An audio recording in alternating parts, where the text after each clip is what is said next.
Hello there, and welcome back to my channel.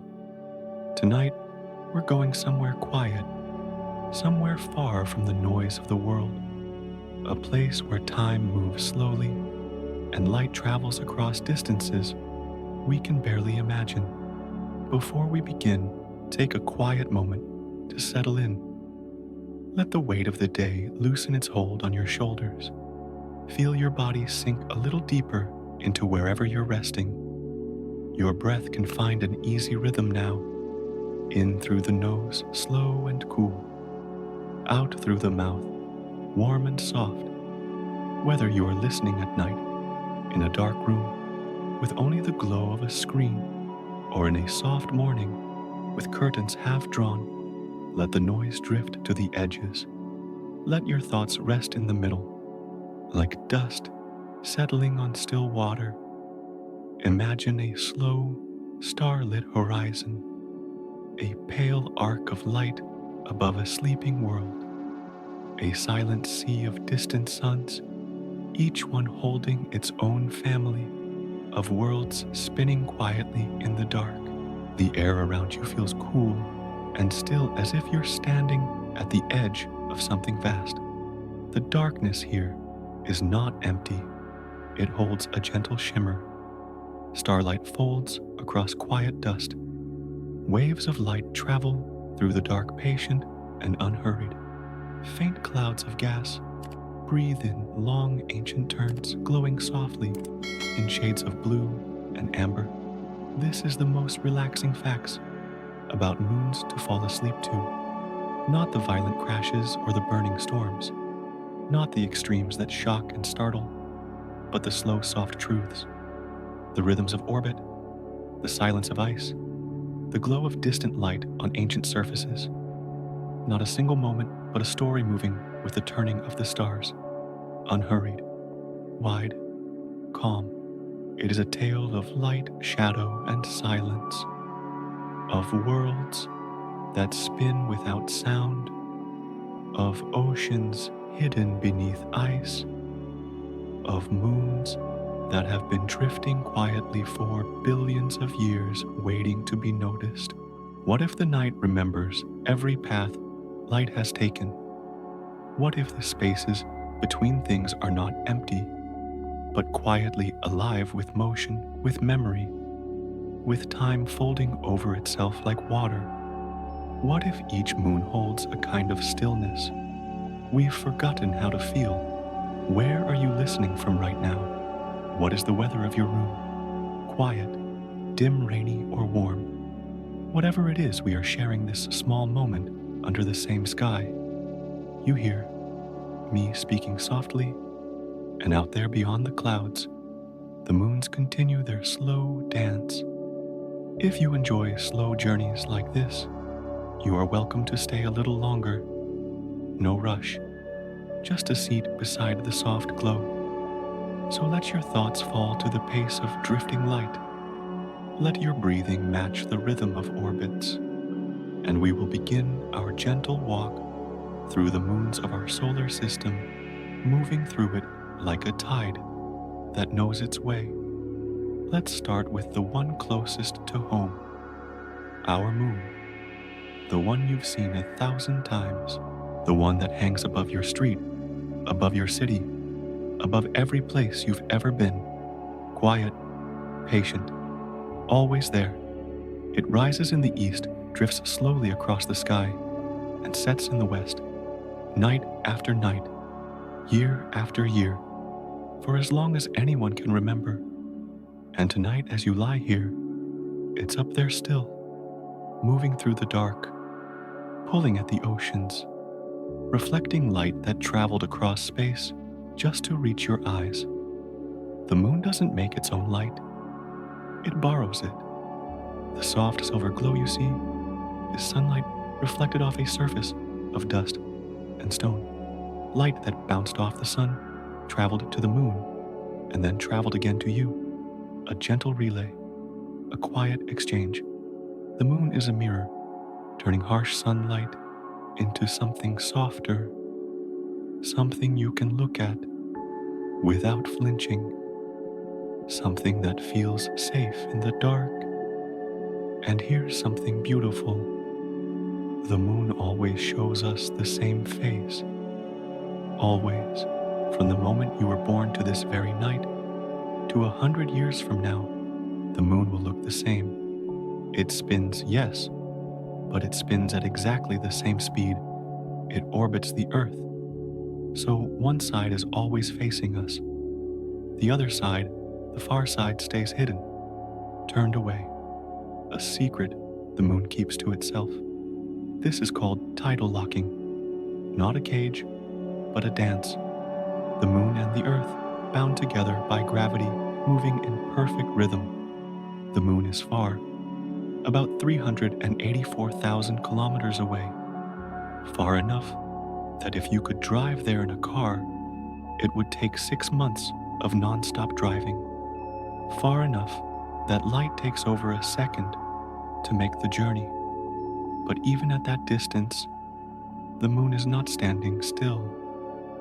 Every year it drifts a little farther, just under 4 centimeters, the width of a couple of fingers, barely noticeable, but it's moving, slowly, gently, like someone backing away from a long embrace, not out of anger, but simply because time moves everything eventually.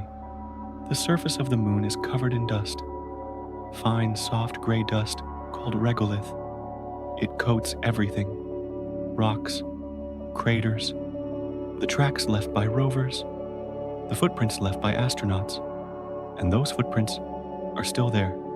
Neil Armstrong's boot prints from 1969, Buzz Aldrin's, the marks of every person who walked on that surface, still perfectly preserved, because there is no wind on the moon, no rain, no weather at all, nothing to erase them, nothing to smooth them over. They will stay there exactly as they were left for millions of years. A kind of permanence we don't have here on Earth. There is no sound on the moon, no air to carry it. If you stood on the surface and clapped your hands, you would feel the motion, but you would hear nothing. Absolute silence. The astronauts who went there could only hear each other through radios, their own breathing, the hum of their suits. But outside, beyond the helmet, there was only quiet, a stillness so deep it felt heavy. Imagine that, standing on a world where sound does not exist, where everything you do is muted, where you could scream and the universe would not hear you, not out of cruelty, just because that's the nature of the place. The moon pulls at the Earth, not with hands but with gravity. It tugs at the oceans, lifting them slightly, creating the tides. Twice a day the water rises, twice a day it falls, a rhythm older than any living thing. The waves you hear on a beach, rolling in and rolling out, are the moon's doing. A conversation between two worlds, the Earth spinning, the moon circling, the ocean responding, rising and falling like a slow breath. And because the moon is always there, the tides are always there. Predictable, reliable, a gentle reminder that even in chaos, some things keep their rhythm. So tonight, as you close your eyes, think of the moon. Think of it drifting slowly through space, reflecting light, holding the ocean's rhythm, turning at the same speed it always has. Think of the footprints still sitting in the dust, of the silence that wraps around everything, of the way it has watched over this planet for billions of years, patient and unchanging. It is still up there now, quiet, steady, a companion in the dark. And as you drift towards sleep, let that steadiness carry you. Let the thought of something so calm, so constant, pull you gently down into rest. The moon will still be there when you wake. Now we travel farther, past Mars, past the asteroid belt, all the way to Saturn, the ringed giant glowing softly in the outer darkness, and orbiting Saturn, larger than our own moon, larger even than the planet Mercury, is Titan, a world wrapped in mystery, a world you cannot see through, a world hidden beneath clouds that never clear. Titan is the second largest moon in our solar system. But size is not what makes it special. What makes Titan remarkable is its atmosphere, thick, heavy, dense enough to stand on its own, dense enough to blur everything beneath it into soft orange haze. If you could stand on Titan's surface and look up, you would not see stars. You would not see Saturn's rings. You would see only orange, a dim glowing fog that stretches in every direction, wrapping the entire moon in a blanket of mist. This fog is not water vapor. It is made of hydrocarbons, molecules of methane and ethane, floating in the air, catching the faint sunlight, scattering it into shades of amber and rust. The atmosphere is so thick, so full of these particles, that daylight on Titan is like twilight here on Earth. Soft, muted, never bright, a perpetual dusk that lasts all day, every day. And it is cold, terribly cold. The surface temperature sits at minus 179 degrees Celsius. Cold enough that water ice becomes as hard as stone. Cold enough that methane, which on Earth is a gas, becomes a liquid. It pools, it flows, it forms lakes and rivers, just like water does here. Titan has weather. It has seasons. It has a hydrological cycle. But instead of rain filling rivers and oceans, it is methane. Liquid methane falling from the sky, carving channels through the ice, gathering in vast lakes near the poles. Imagine standing beside one of those lakes. The surface would be still, almost perfectly flat, because the atmosphere is so dense. Waves barely form. The liquid is thick, sluggish, moving slowly under the weak pull of Titan's gravity. A breeze might stir the surface, but it would create ripples only a few millimeters high, gentle, soft, like breathing on water. The lake stretches out before you, dark and glassy, reflecting the orange sky above. No sound but the faint hiss of distant rain, falling so slowly it seems to hover in the air. Because that is what rain does on Titan.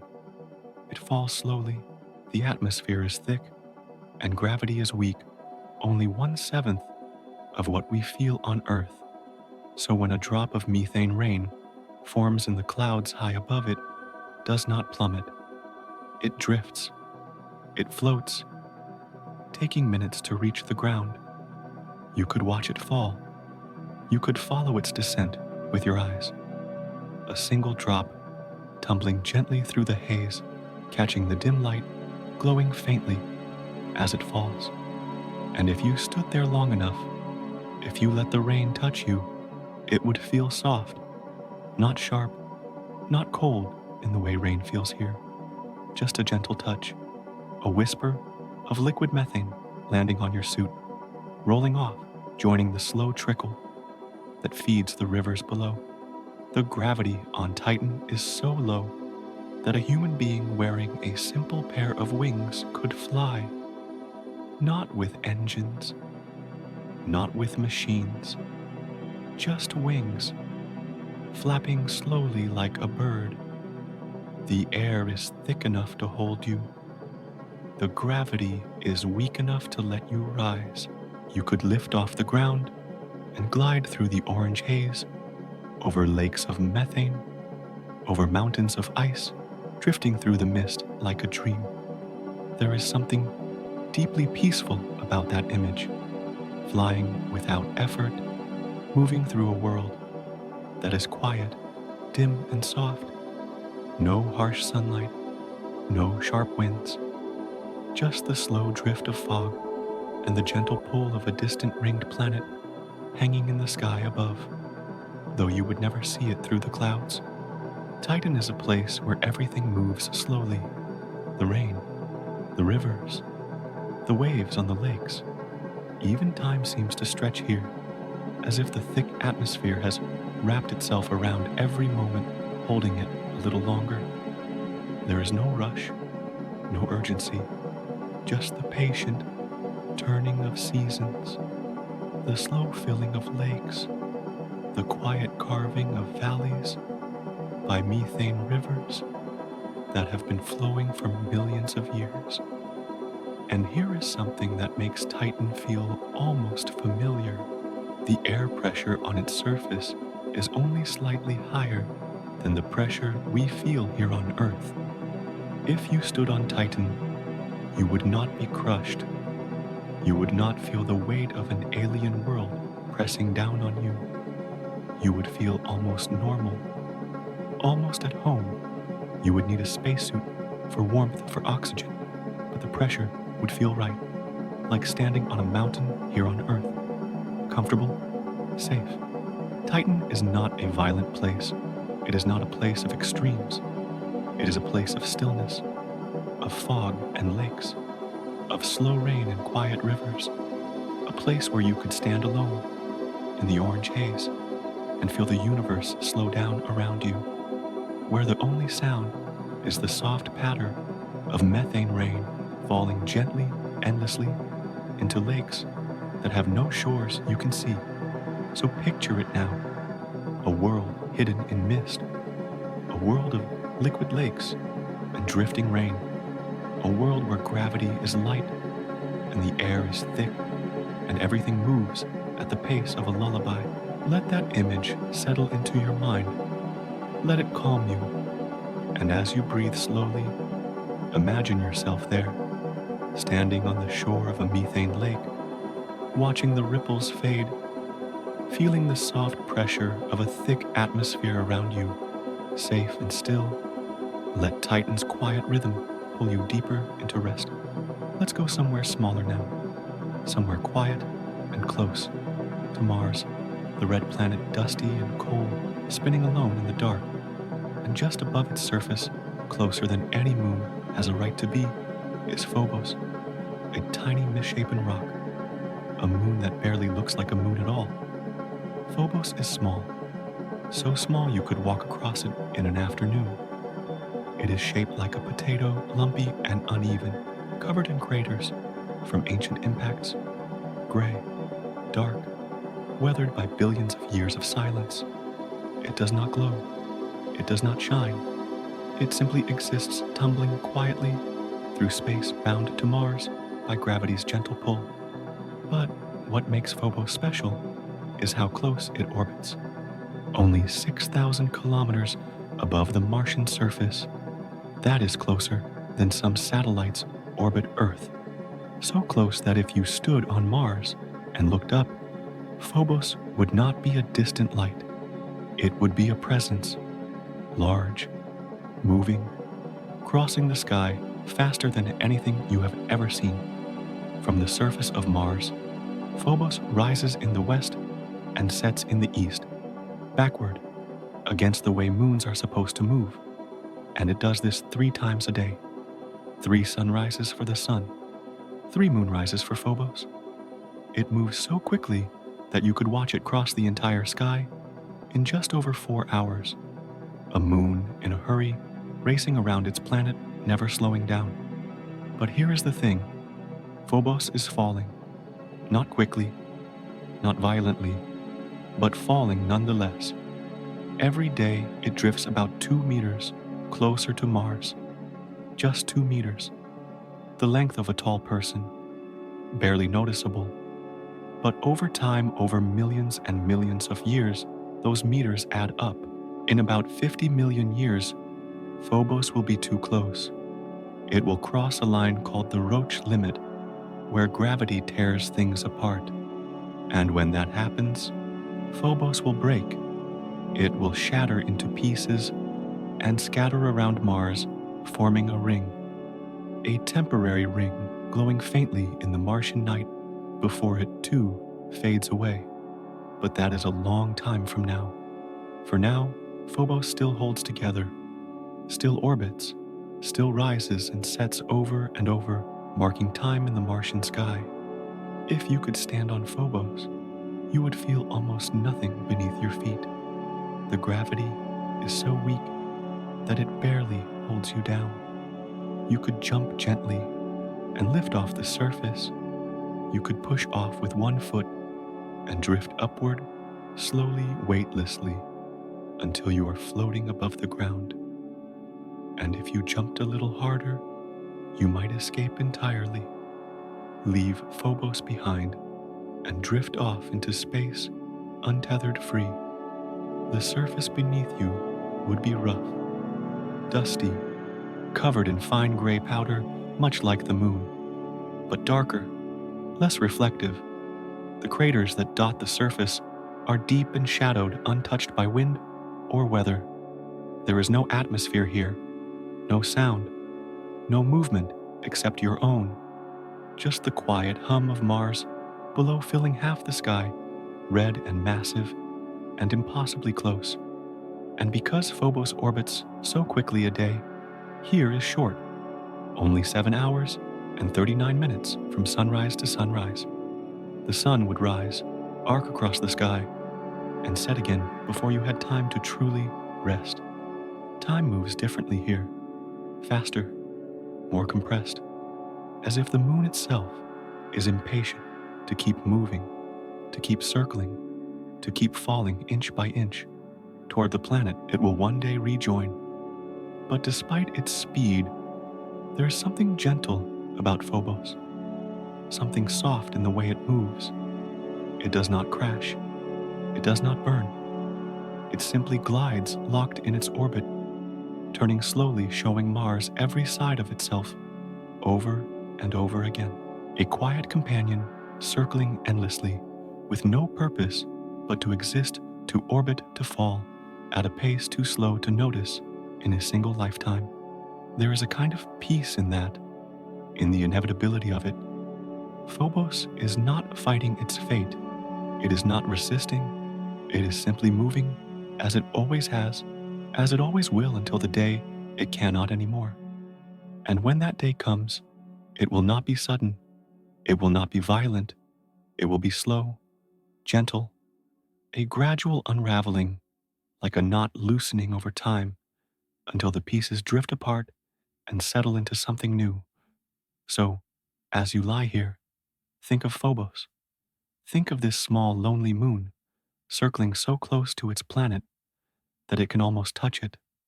Think of how it rises 3 times a day, crosses the sky, and sets again faster than any moon you have ever known. Think of how it is falling slowly, patiently, with no fear, no rush, just the quiet acceptance of time's pull. Let that thought settle you. Let the image of Phobos, small and steady, drifting closer, soften the edges of your mind. Let its rhythm fast, but gentle, lull you deeper into rest. And know that even as it falls, it is not in danger. It is simply moving forward as we all are, one quiet moment at a time. Now we go to Jupiter, the giant, the king of planets swirling with storms that have raged for centuries. And orbiting Jupiter, small and bright and impossibly smooth, is Europa, a moon made of ice, a moon that hides an ocean. From space, Europa looks like a cracked eggshell, white, gleaming, polished smooth by time, and cold. The surface is ice, kilometers thick, stretched across the entire moon like a frozen shell.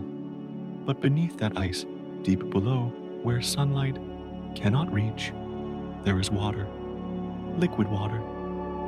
An ocean so vast it contains more water than all the oceans on Earth combined. Europa's surface is the smoothest in the entire solar system. There are almost no craters, no mountains, no jagged peaks or deep valleys, just flat, unbroken ice stretching in every direction, smooth as glass, reflecting the faint light of the distant sun. And crisscrossing that ice, like veins beneath pale skin, are cracks, long dark lines that run for hundreds of kilometers, branching and intersecting, creating patterns that look almost organic, almost alive. These cracks are not random, they are signs of movement.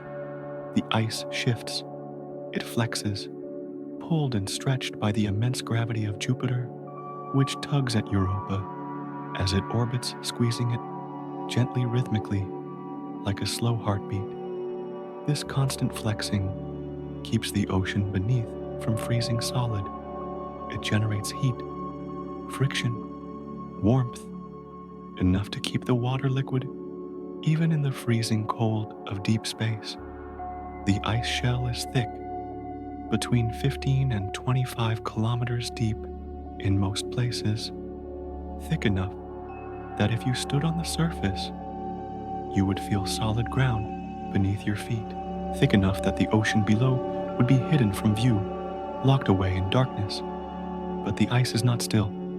It moves, slowly, plates of ice grinding against each other, cracking, reforming, creating new lines, new patterns over and over again, a frozen surface that breathes. And sometimes the ocean breaks through.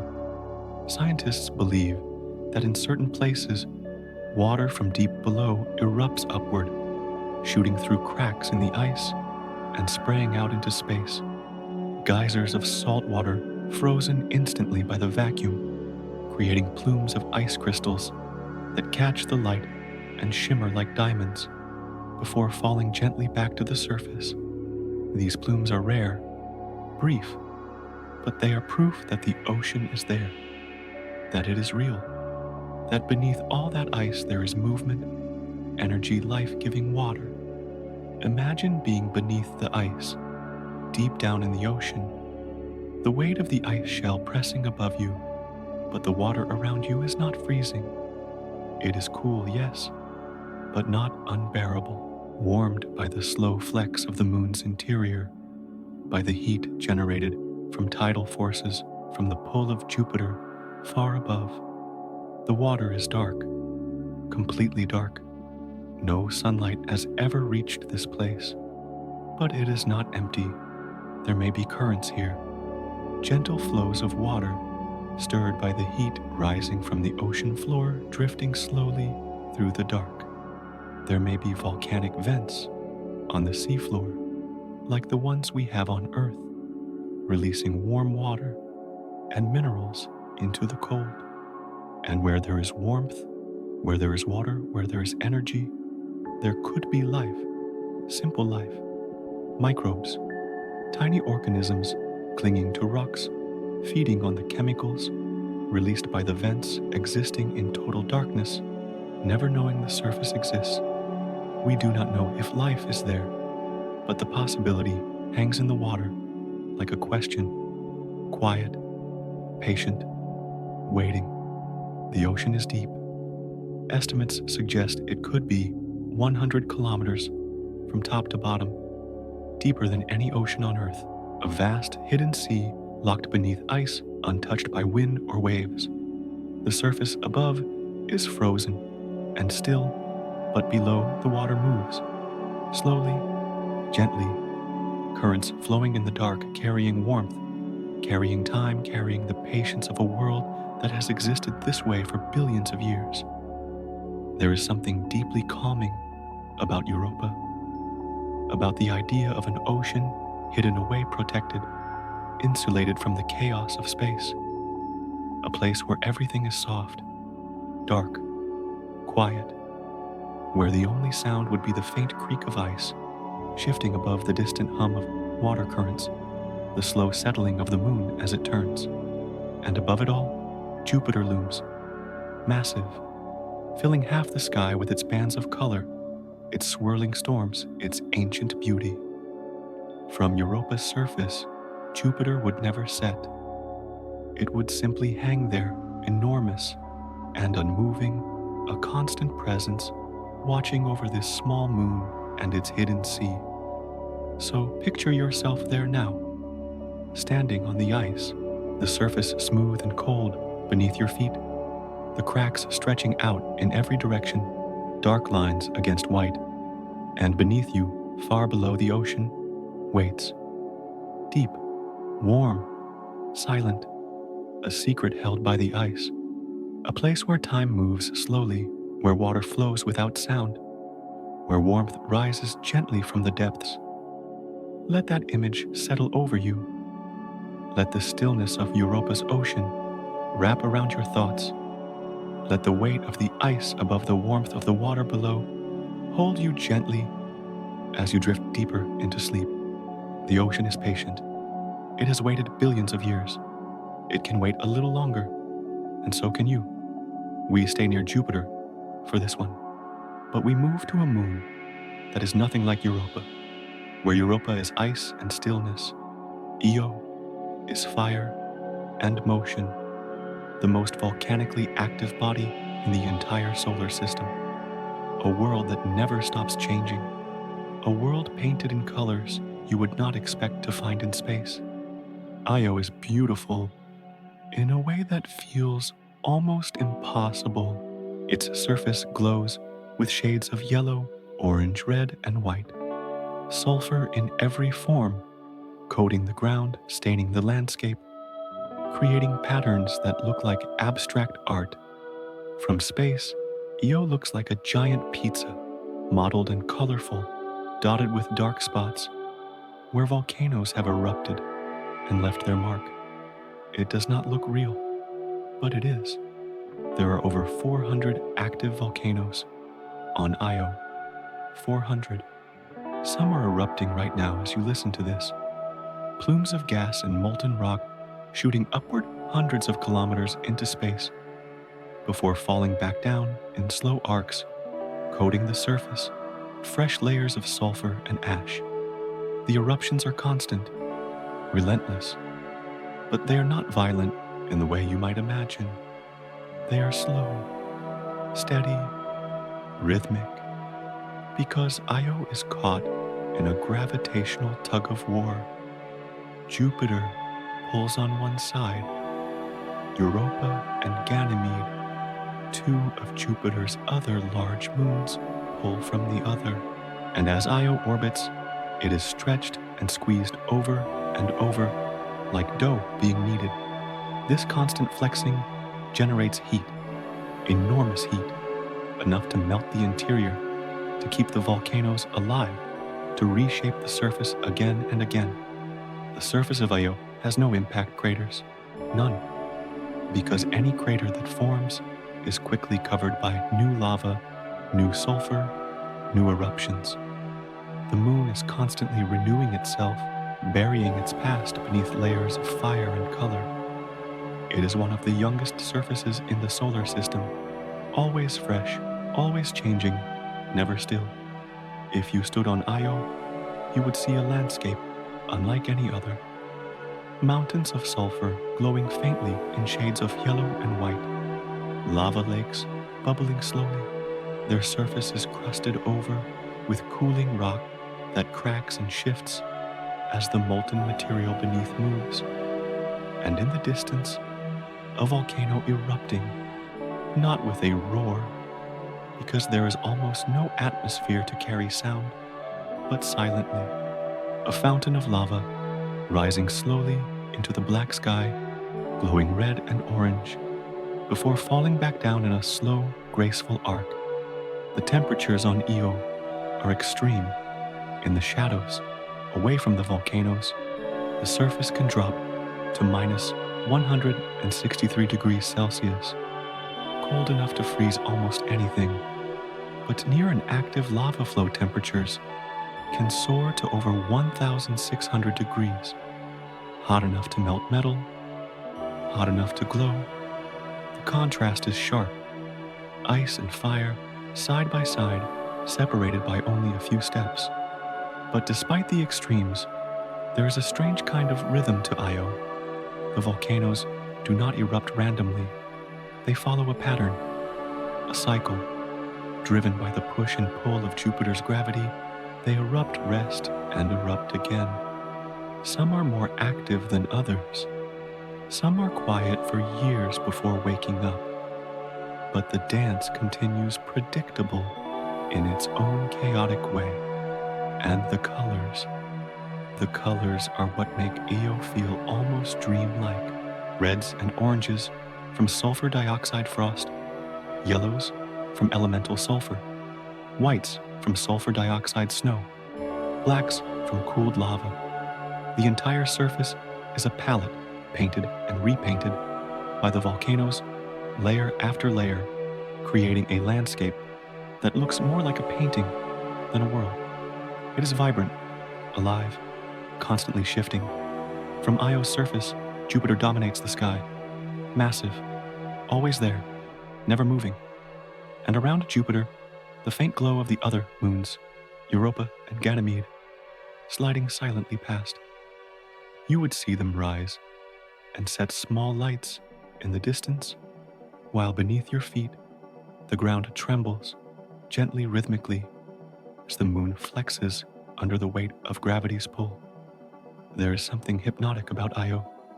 Despite the fire, despite the heat, there is a kind of calm in its predictability. The volcanoes erupt, yes, but they do so slowly. The lava flows, but it flows at a pace you could walk beside. The colors shift, but they shift over days, weeks, months. Nothing here happens in an instant.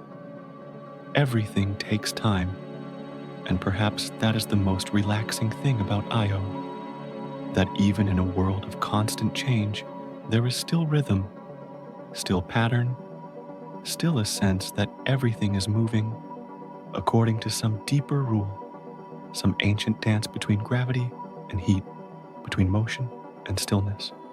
So picture Io now, a world of colors, a world where fire paints the ground in shades of sunset, where volcanoes rise, slowly erupting in silence, their plumes drifting gently back down like falling snow, where the surface is always new, always changing but never rushed. Let that image settle into your mind.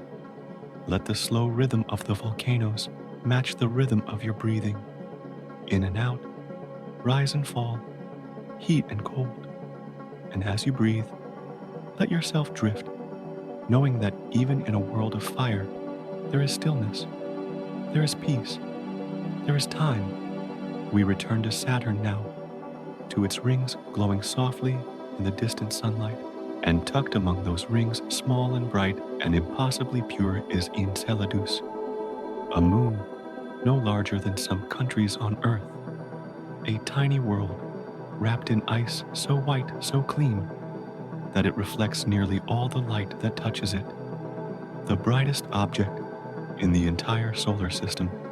If you could see Enceladus from space, it would shine like a pearl, like fresh snow under moonlight. Its surface is smooth, almost featureless, covered entirely in water ice that has been polished by time and gold. There are a few craters, faint shadows in the white, but they are rare. Most of the surface is unmarked, untouched, as if the moon has just been born, even though it has existed for billions of years. And the reason for this purity is simple. Enceladus is constantly renewing itself, not with fire like Io, but with water, with ice, with geysers that erupt from its surface and coat everything in a fresh layer of frozen crystals over and over, keeping the moon young, keeping it bright. At the south pole of Enceladus, there are cracks in the ice, long narrow fissures that run parallel to each other, like claw marks across the surface. Scientists call them tiger stripes, and from these stripes, water erupts. Not lava, not gas, just water, pure liquid water, shooting up from an ocean hidden deep beneath the ice, breaking through the cracks and spraying out into space. The geysers are not violent. They do not explode. They rise gently, steadily, sending plumes of water, vapor, and ice crystals hundreds of kilometers into the vacuum. The water freezes instantly, turning into tiny particles of ice that catch the sunlight and shimmer like diamonds, like snow falling upward, like a fountain made of stars. These plumes are beautiful, delicate. They drift slowly away from the moon, spreading out in long, graceful arcs, some of the particles falling back to the surface, others escaping entirely, floating off into space to become part of Saturn's E-ring, a faint gossamer ring made almost entirely of ice from Enceladus. The moon is literally feeding the ring particle by particle, year after year, creating something fragile and lovely out of its own substance. Beneath the ice, there is an ocean, a global ocean covering the entire moon, hidden under a shell of ice that is thinner at the poles and thicker near the equator. The ocean is salty, warmed not by sunlight, which barely reaches this far from the sun, but by tidal forces, the same forces that heat Io and Europa. Saturn pulls on Enceladus as it orbits, flexing the moon, generating friction, creating heat, and that heat keeps the water liquid even in the cold of deep space. And here is something extraordinary. In the plumes that erupt from Enceladus, scientists have detected organic molecules, carbon-based compounds, the building blocks of life as we know it. Not life itself, but the ingredients, the possibility floating in the water, drifting out into space, waiting to be studied, waiting to tell their story. The surface temperature of Enceladus is brutally cold, minus 201 degrees Celsius, cold enough to freeze anything in an instant. But at the South Pole, near the tiger stripes, it is warmer. Not warm by human standards, but warmer than the rest of the moon. Warm enough that the ice can crack, warm enough that the ocean can break through. If you stood on Enceladus, near one of those geysers, you would see the plume rising above you, silent, graceful, a column of ice crystals glowing faintly in the dim sunlight, arcing up into the black sky, spreading out like a slow-motion firework. And all around you, the surface would be pristine, white, smooth, like standing in the middle of an endless snowfield, untouched by footprints, unmarked by time. The ice beneath your feet would be solid, thick, but you would know that below, far below, there is water, an ocean hidden and warm, gently stirred by currents, holding secrets that may never be fully known.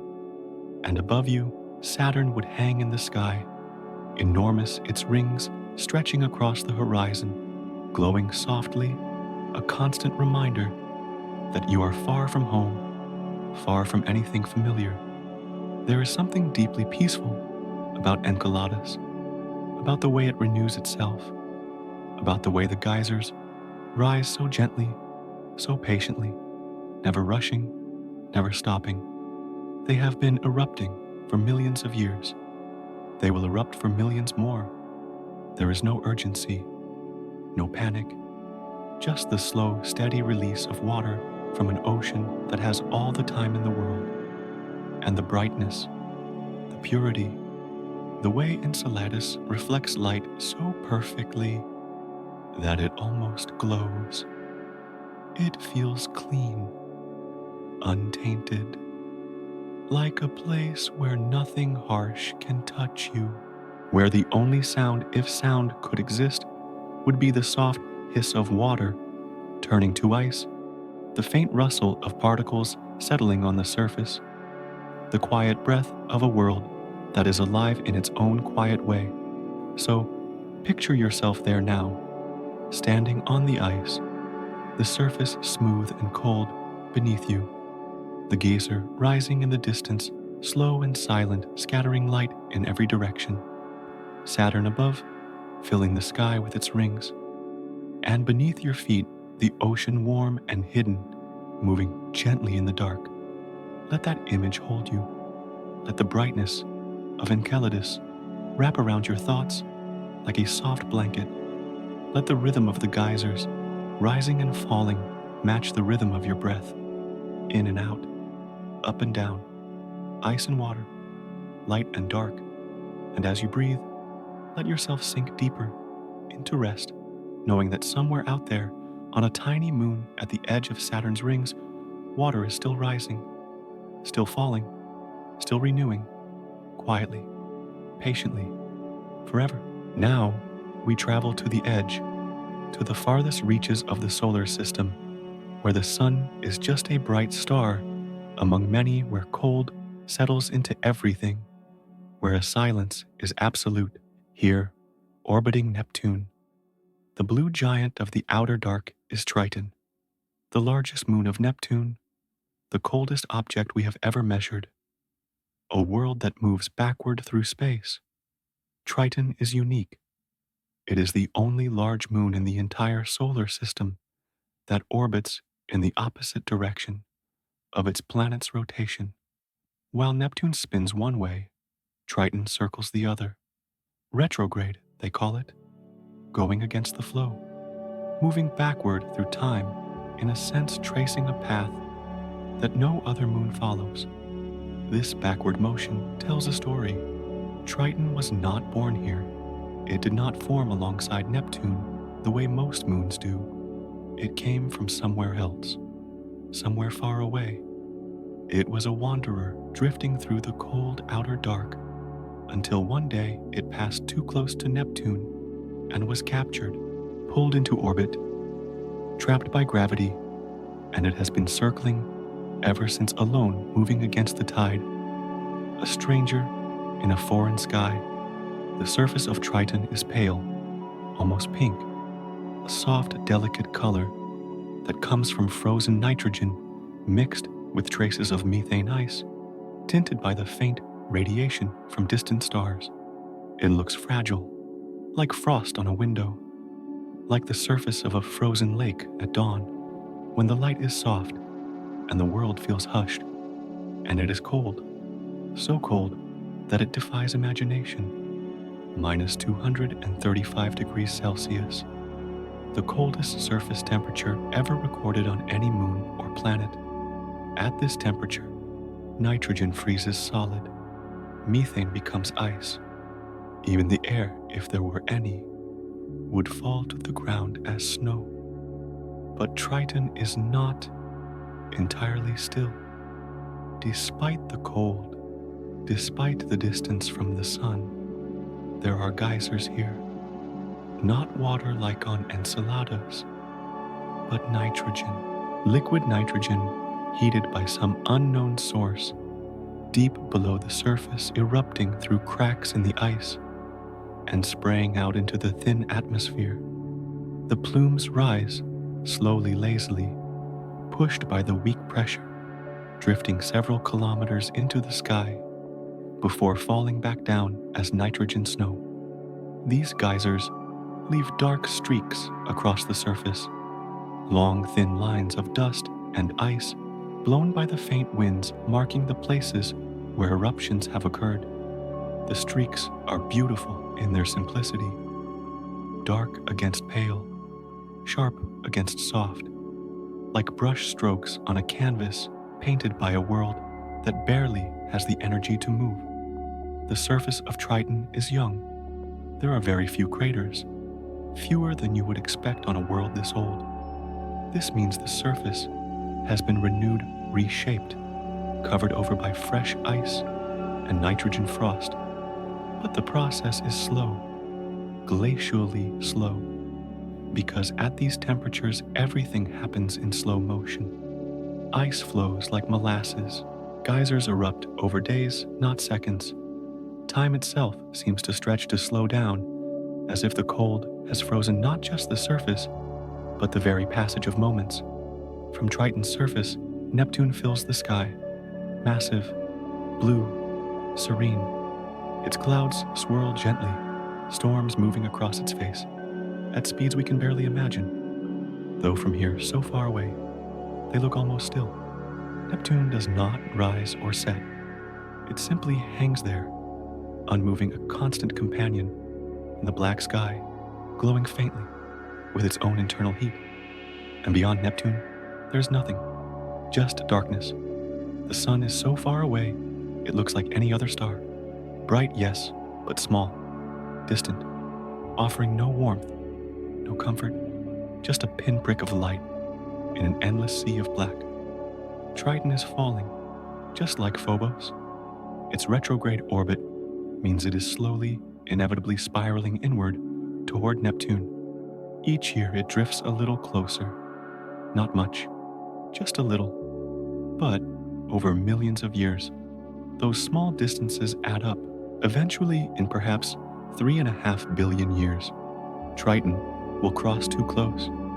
Neptune's gravity will tear it apart, and Triton will become a ring. A beautiful, temporary ring glowing faintly around the blue planet before it too fades away into dust. But that is so far in the future, it might as well be forever.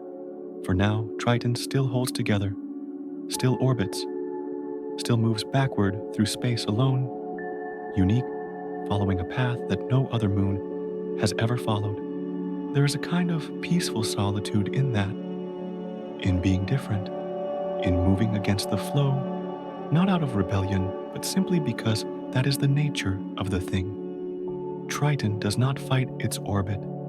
It does not resist. It simply is, moving quietly, slowly through the cold and the dark content in its own strange rhythm. So, picture Triton now, a pale, frozen world at the edge of everything. Geysers rising slowly, leaving dark streaks across the ice. Neptune, hanging in the sky, blue and calm and constant. And beyond it, only stars, only silence, only the vast, patient expanse of space. Let that image settle around you. Let the cold of Triton become a kind of comfort, a reminder that even in the farthest, loneliest places, there is still beauty, still movement, still life in its own quiet way. And as you breathe slow and steady, let yourself drift. Let the backward motion of Triton carry you gently into rest. There is no rush, no urgency, just the slow turn of a moon that knows its path and follows it patiently into the dark. We return to Saturn once more, to its family of moons, each one different, each one carrying its own quiet story.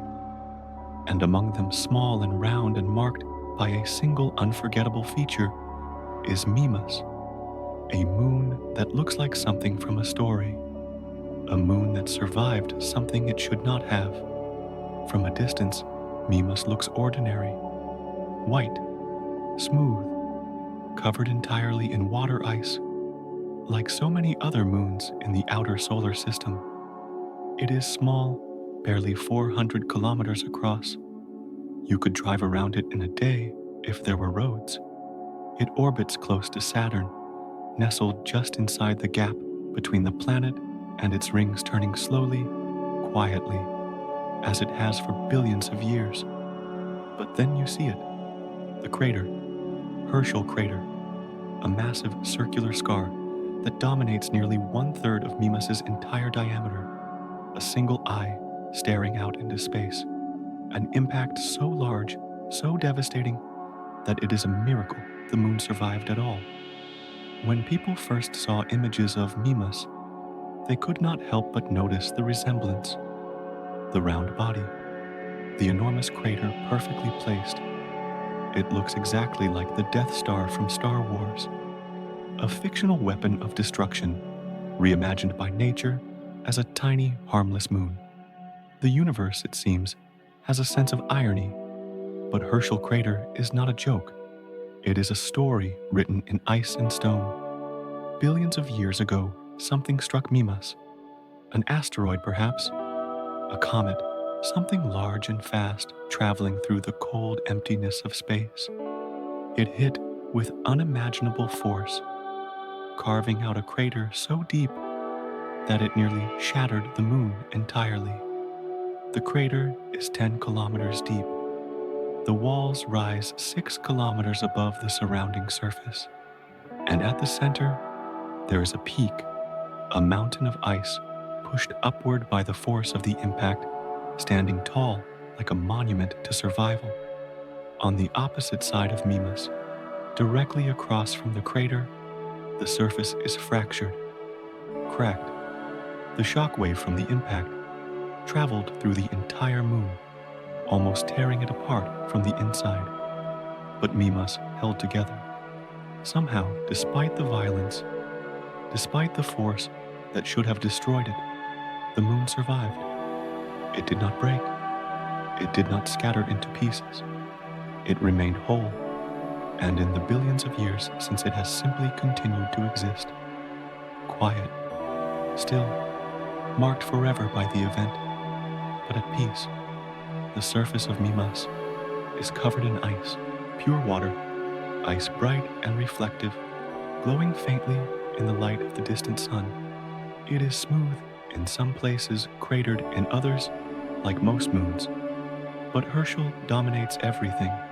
No matter where you look, no matter where you stand, that crater is there. A reminder, a scar, a piece of history frozen in time.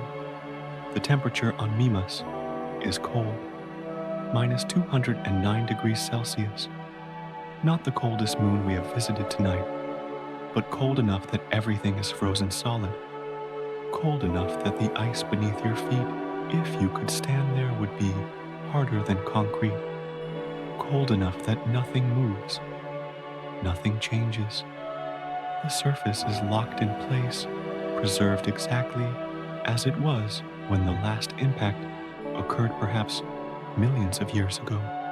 Mimas orbits close to Saturn, close enough that the planet fills a large portion of the sky, glowing softly with reflected sunlight, its rings stretching across the horizon like a band of light. From the surface of Mimas, you would see those rings edge on a thin line cutting across the darkness, faint but beautiful.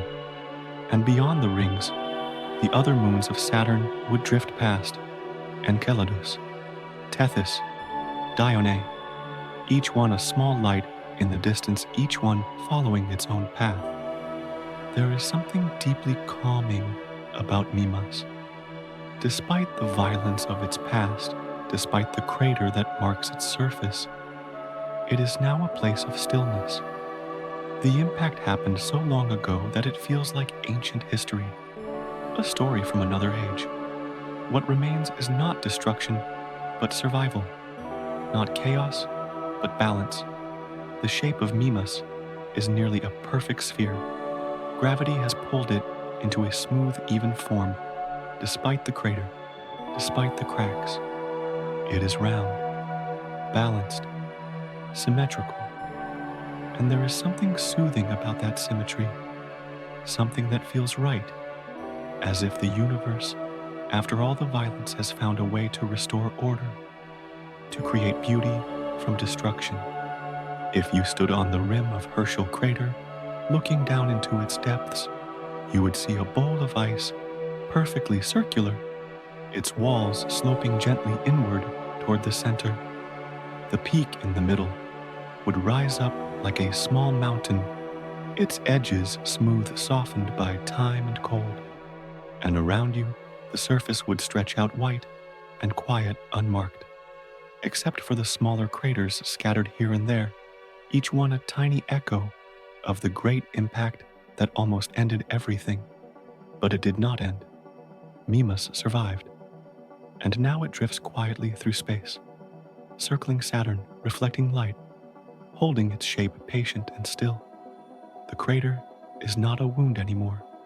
It is a feature, a part of the moon's identity, a mark that says I was struck and I endured. There is a lesson in that, perhaps, not spoken, not forced, but simply present, that even after great impact, after moments that feel like they might break you, it is possible to remain whole, to find balance again, to continue moving forward quietly, peacefully, carrying the mark of what happened, but not defined by it. So picture Mimas now, a small white sphere hanging in the darkness near Saturn's rings, the great eye of Herschel staring out into space, not with menace but with calm, a reminder that survival is possible, that peace can follow violence, that even in the cold emptiness of space, there is beauty in simply being whole. Let that image rest with you. Let the stillness of Mimas, the balance of its form, the quiet of its surface, settle into your thoughts. Let the cold become a comfort. Let the crater become a symbol, not of destruction, but of endurance. And as you breathe slow and steady, let yourself drift. Let the calm of this small, scarred moon carry you gently into rest. It has survived. It is at peace. And so for now can you be. We travel now to the very edge of the solar system, past Neptune, past the blue giant, out into the realm of ice and darkness, where the sun is just a distant point of light, barely warmer than the stars around it. Here, in the quiet, cold orbits, Pluto. And beside Pluto, never far, never alone, is Charon. Not just a moon, a companion, a partner in an endless dance. Charon is large, unusually large. So large, in fact, that calling it simply a moon does not feel quite right. It is half the size of Pluto itself. Most moons are tiny compared to their planets. Our moon is only 1/4 the size of Earth. But Charon is different. It is so large, so massive, that Pluto and Charon do not orbit each other in the usual way. They orbit a point in space between them, a shared center of gravity. They are locked together, spinning around each other, two bodies moving as one. And here is what makes them truly special. Charon and Pluto always face each other. Always. From Pluto, Charon never rises or sets. It simply hangs in the sky, in the same place, never moving, never leaving. And from Charon, Pluto does the same, fixed, constant, a presence that's always there, unchanging, like a partner who never looks away. This is called double tidal locking. Both worlds are locked, not just one. They turn together at the same speed in perfect synchronization. One full rotation takes just over 6 days. 6 days for Pluto to turn once. 6 days for Charon to turn once. 6 days for them to complete their slow, graceful orbit around each other. A rhythm so steady, so predictable that it feels like a heartbeat. Slow, calm, eternal. The distance between them is small, only about 19,000 kilometers. Close enough that if you stood on Pluto and looked up, Charon would fill a large portion of the sky. Not as large as our moon's appears from Earth, but significant, present. You would see its surface in detail. The gray plains, the dark reddish patches near its north pole stained by organic molecules called tholins, created by sunlight and cosmic rays over billions of years. You would see the long canyon that cuts across its equator, a fracture over 1,000 kilometers long, carved by ancient forces we still do not fully understand.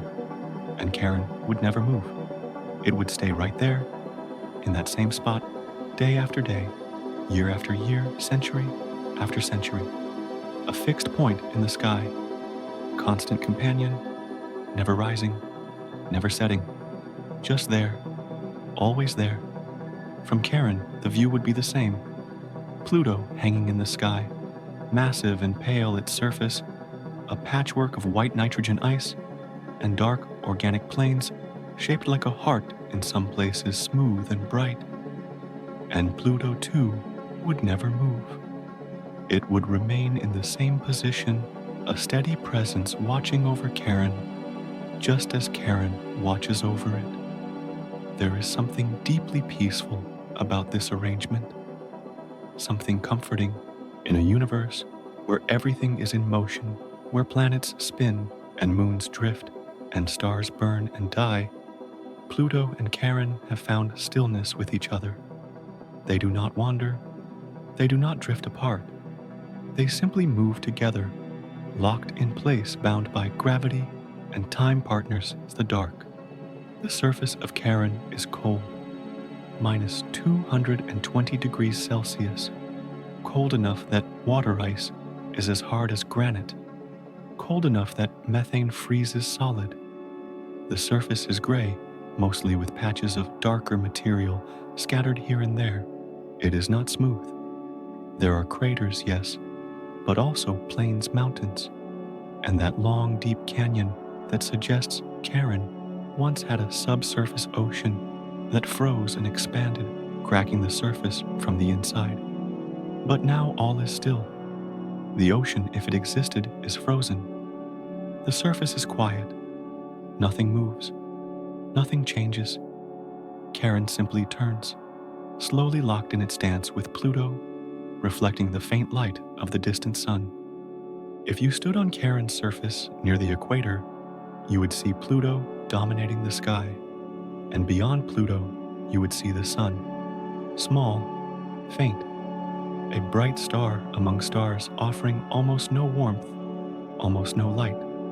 The sky would be black, not the deep blue of Earth's sky, but true black, and scattered across that blackness would be stars, so many stars, more than you could ever see from Earth, because there is no atmosphere here to dim them, just pure, unfiltered starlight, cold and clear and endless. And in that cold, in that darkness, Pluto and Charon continue their dance. They have been dancing for billions of years. They will dance for billions more. There is no urgency, no rush. They have all the time in the universe, and they are content to spend it together, facing each other, never looking away, never drifting apart.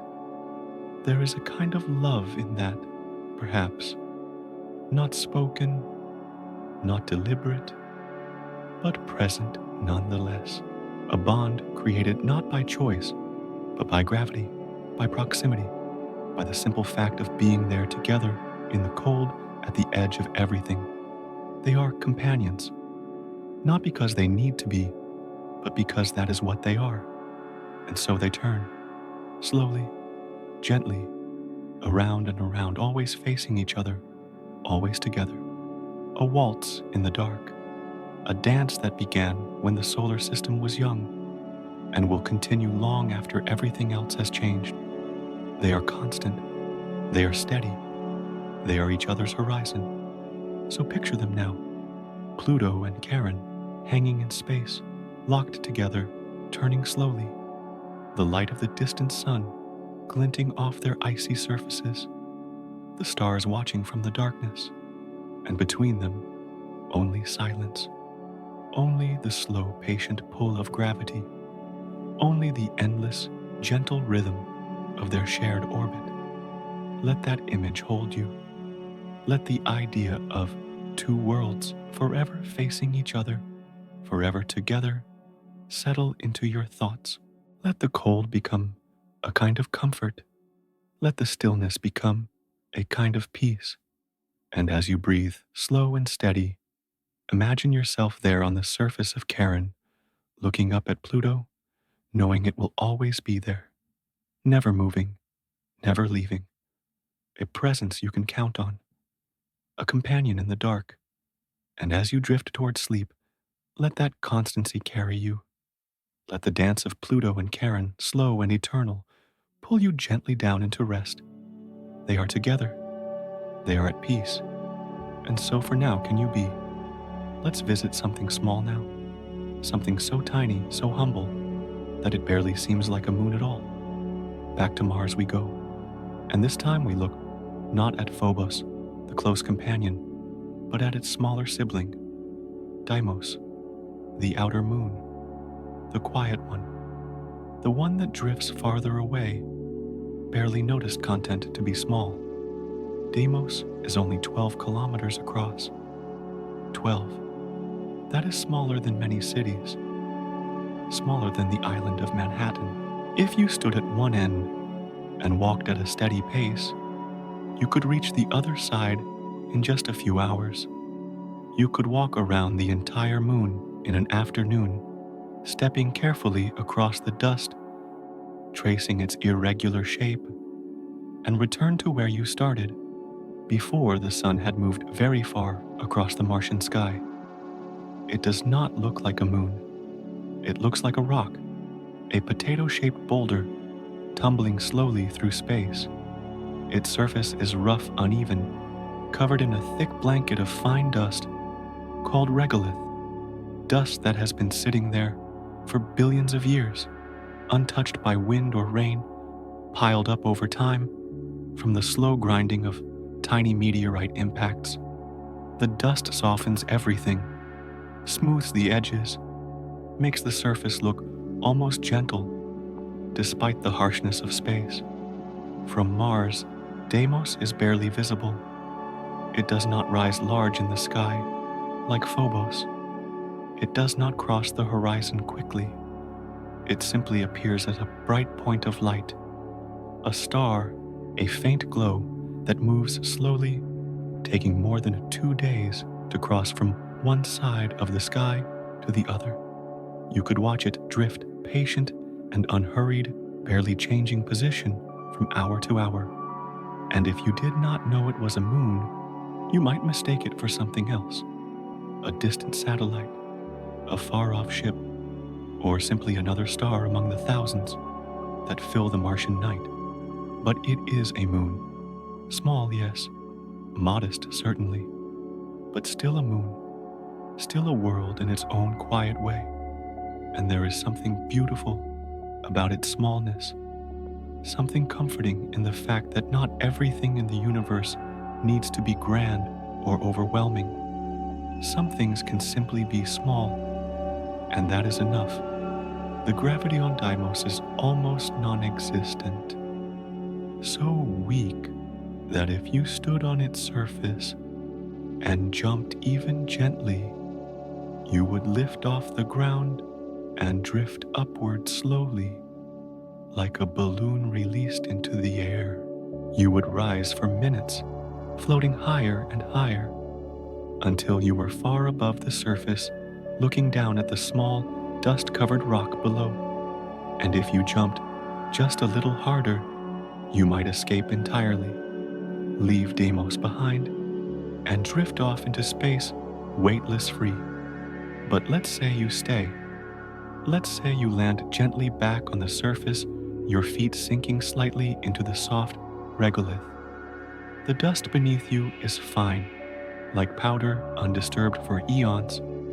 Your footprints would be the first marks this place has seen in millions of years, and they would stay there perfectly preserved because there is no wind to erase them, no weather to smooth them over, just stillness, just silence. If you stood on Deimos and looked around, you would see Mars, not large like Jupiter from Europa or Saturn from Enceladus, but present, a reddish disk hanging in the black sky close enough to see details, the polar ice caps, the dark plains, the occasional dust storm swirling slowly across the surface. Mars would not move much in the sky. It would stay roughly in the same place, turning slowly, showing you different faces over the course of days. And beyond Mars the sun, small, dimmer than it appears from Earth, but still bright enough to cast shadows, still warm enough just barely to remind you that you're not completely alone in the dark. And all around the stars, thousands of them, sharp and clear and unblinking, because there is no atmosphere here to blur them, just pure light traveling across unimaginable distances to reach this tiny, quiet place. There is a simplicity to Deimos, a humility. It is not trying to be anything other than what it is. It does not have geysers or volcanoes. It does not have oceans or atmospheres. It is just a small rock covered in dust, drifting quietly around Mars, content to exist without fanfare, And perhaps that is its gift, the reminder that not everything needs to be extraordinary to be worth noticing. That smallness has its own kind of beauty, its own kind of peace. If you spent time on Deimos, you would feel light, almost weightless. Your movements would be slow, floating dreamlike. You could push off the ground and soar gently across the surface, covering vast distances with a single leap. You could explore the entire moon in a day, touching down here and there, leaving your footprints in the dust, marking your passage in a place where no one has ever been. And at the end of the day, you could sit on the surface, looking up at Mars, at the stars, at the vast emptiness of space. And you could rest, knowing that this small, humble moon has been here for billions of years, quietly orbiting, quietly existing, asking for nothing, offering only its simple presence. So picture Deimos now, a tiny rock in space, dust-covered, gentle, drifting slowly around Mars, patient and unhurried, a place where gravity barely holds you down, where you could walk the entire world in hours, where everything is soft, quiet, and still. Let that smallness comfort you. Let the simplicity of it ease your thoughts. And as you breathe slow and light, let yourself drift, like floating above Deimos' surface, weightless and free. There is no weight here, no pressure, just the quiet freedom of a small, forgotten moon holding its place in the dark. Now we come to the giant, the largest moon in the entire solar system, larger than Mercury, larger than Pluto, a world so big that if it orbited the sun instead of Jupiter, we would call it a planet without hesitation. This is Ganymede, and despite its size, despite its power, it moves through space with a kind of quiet grace that feels almost gentle. Ganymede is over 5,000 kilometers across, big enough that you could fit our moon inside it and still have room left over, big enough to have its own magnetic field, the only moon in the solar system to possess one, a shield of magnetism, invisible but real, wrapping around Ganymede like a protective shell, deflecting some of the intense radiation that pours from Jupiter's powerful magnetic storms. That magnetic field is a gift, a rare one. It means that standing on Ganymede's surface, you would be safer than on Europa or Io, despite being so close to Jupiter. The radiation here is lower. The environment, while still harsh, is kinder. And at the poles, where the magnetic field lines converge, something beautiful happens. Auroras, faint curtains of light glowing softly in the thin atmosphere, shimmering green and red, dancing silently above the ice.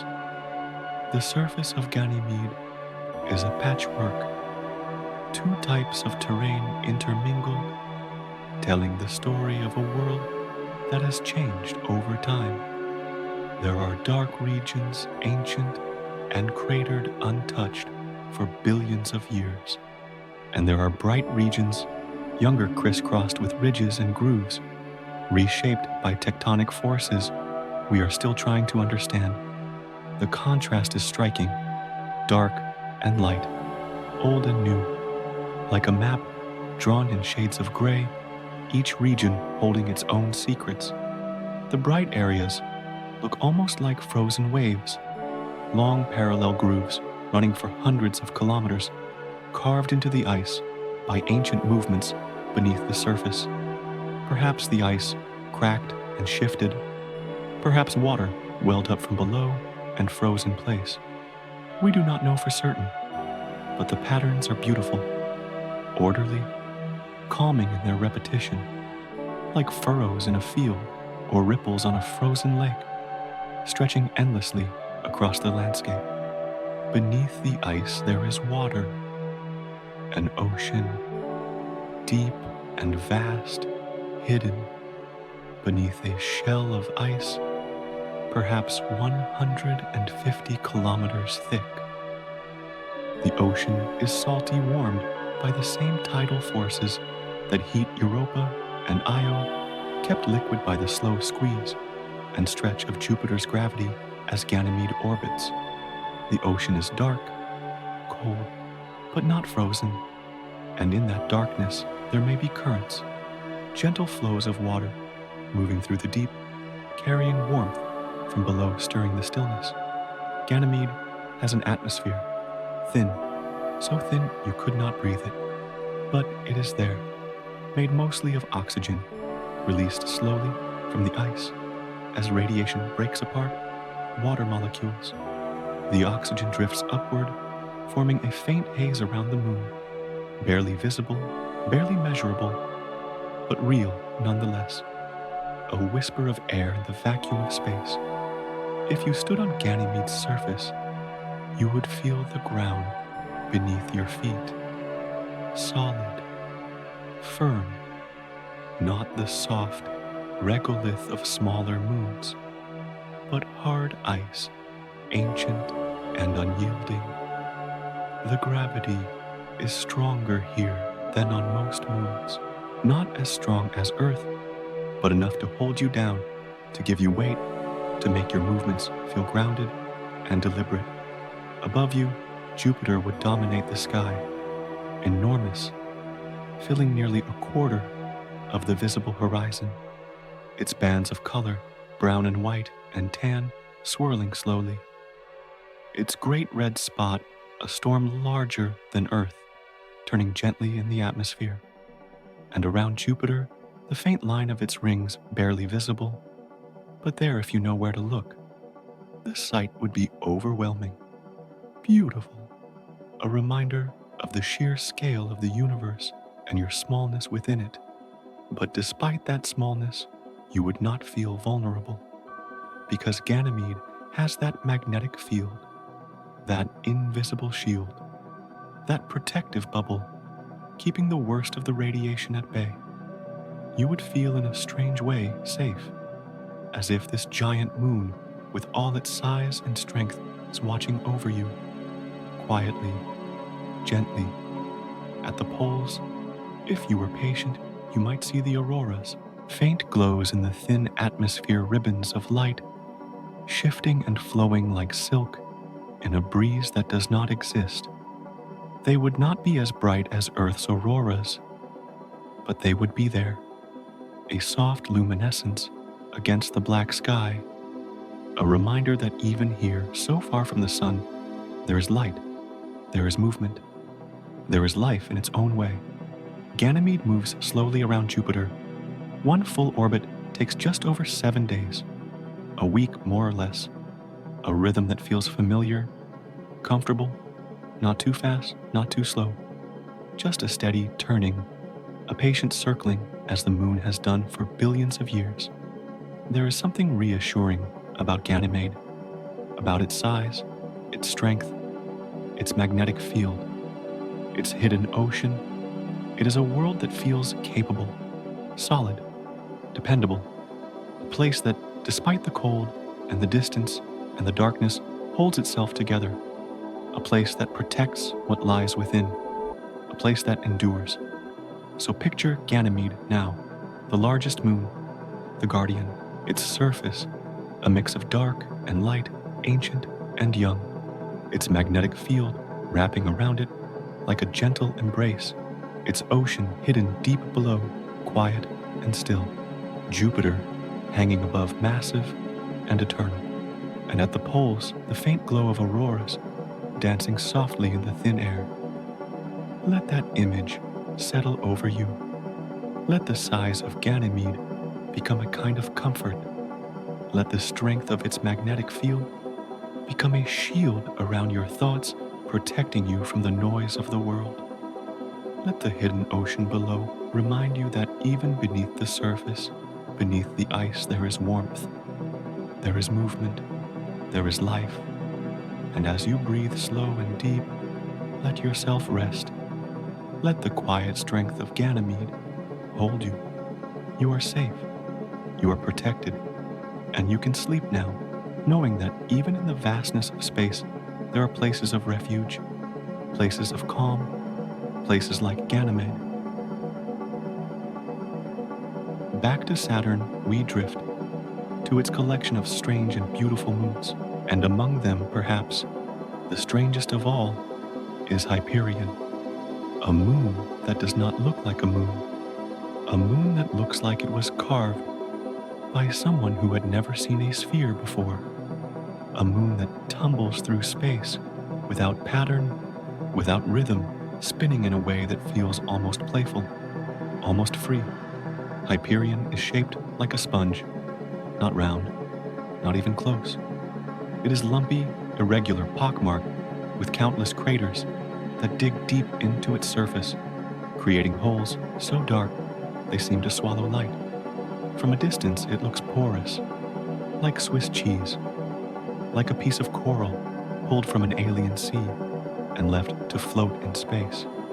It does not look solid. It looks light, airy, as if you could reach out and squeeze it, and your fingers would sink into the surface. And in a way that is not far from the truth, Hyperion has the lowest density of any large moon we have ever studied. It is mostly empty space, ice and rock, yes, but with so much void between the particles that the entire moon is more air than substance. If you could hold it in your hand, it would feel like holding a ball of cotton, light, almost weightless, fragile. The surface is covered in craters, hundreds of them, thousands perhaps, each one a perfect circle, some shallow, some deep, their walls steep and their floors dark. These craters are not like the ones on other moons. They are sharper, cleaner, because Hyperion's low density means that when something strikes it, the impact does not spread. It simply punches through, creating a hole like poking a finger into foam, and the holes stay deep, dark, untouched by time. The shadows inside these craters are absolute. The sun, already faint this far from Earth, cannot reach the bottoms, so the interiors remain black, pure black, like looking into wells with no bottom. And there is something mesmerizing about that darkness, something that draws the eye, something that invites you to look deeper, even though there is nothing to see, just shadow, just the absence of light. Hyperion does not spin like other moons. Most moons rotate predictably. They turn at a steady pace, showing the same face to their planet, or rotating evenly as they orbit. But Hyperion does neither. It tumbles, chaotically, unpredictably. No two rotations are the same. Sometimes it spins faster, sometimes slower, sometimes it wobbles, sometimes it flips end over end. There is no pattern, no rhythm, just chaos. And yet there is something beautiful in that chaos, something liberating. Hyperion is not bound by the rules that govern other moons. It does not follow a schedule. It simply moves freely, however it wants, spinning through space without concern for order or predictability. It is wild, untamed, and perhaps in its own strange way, that is a kind of peace. The color of Hyperion is pale, yellowish, tinted by dust that has drifted over from Titan, Saturn's largest moon, carried across space by a solar wind, and settled gently onto Hyperion's surface.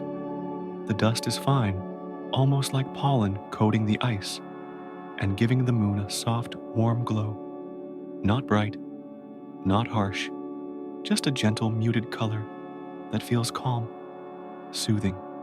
If you stood on Hyperion, you would feel almost nothing beneath your feet. The gravity is so weak that you could jump and drift upward slowly, lazily, like a feather caught in a breeze. You could push off from the surface and float across one of the craters, peering down into the darkness before landing gently on the other side. Movement here would feel effortless, dreamlike, as if the moon itself is encouraging you to let go, to drift, to stop trying so hard. Above you, Saturn would hang in the sky, its rings stretched across the black, glowing faintly in the distant sunlight. And around you, the surface of Hyperion would stretch out in all directions, a landscape of holes and shadows, strange and unfamiliar, but not threatening, just different, just unique. There is no sound on Hyperion, no wind, no atmosphere to carry vibrations, just silence, the kind of silence that feels heavy at first, but then, as you settle into it, becomes comforting, because in that silence, there is nothing to distract you, nothing to pull your attention away, just the slow tumble of the moon, the faint glow of Saturn, and the infinite darkness of the craters around you. Hyperion does not demand anything from you. It does not ask you to understand it. It does not try to fit into any category or follow any rules.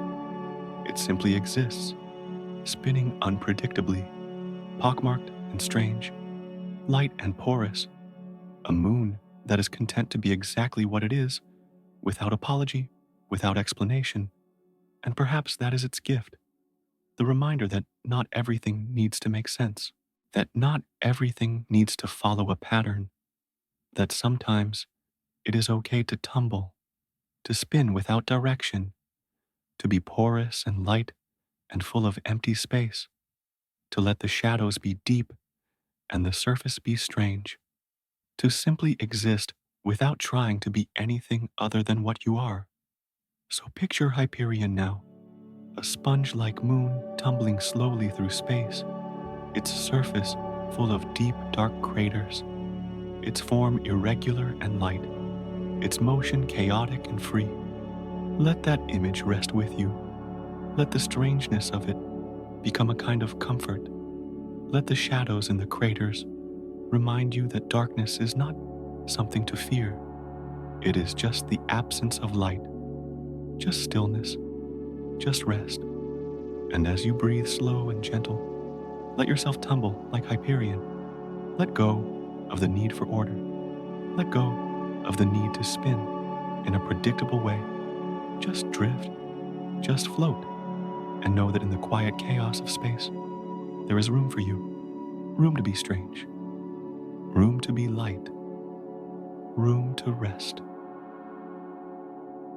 We return to Jupiter one more time, to its family of large moons, each one different, each one holding its own story. We have seen Europa with its hidden ocean, Ganymede with its magnetic shield, Io with its rivers of fire, and now, farthest from Jupiter, quiet and ancient and untouched, is Callisto, the eldest, the unchanged, the keeper of time. Callisto is old, the oldest surface in the entire solar system, 4 billion years, longer than almost anything else we can see or touch. When Callisto's surface formed, the solar system was still young. The planets were still settling into their orbits. Earth was molten and lifeless. And since that time, since those earliest days, Callisto has barely changed at all.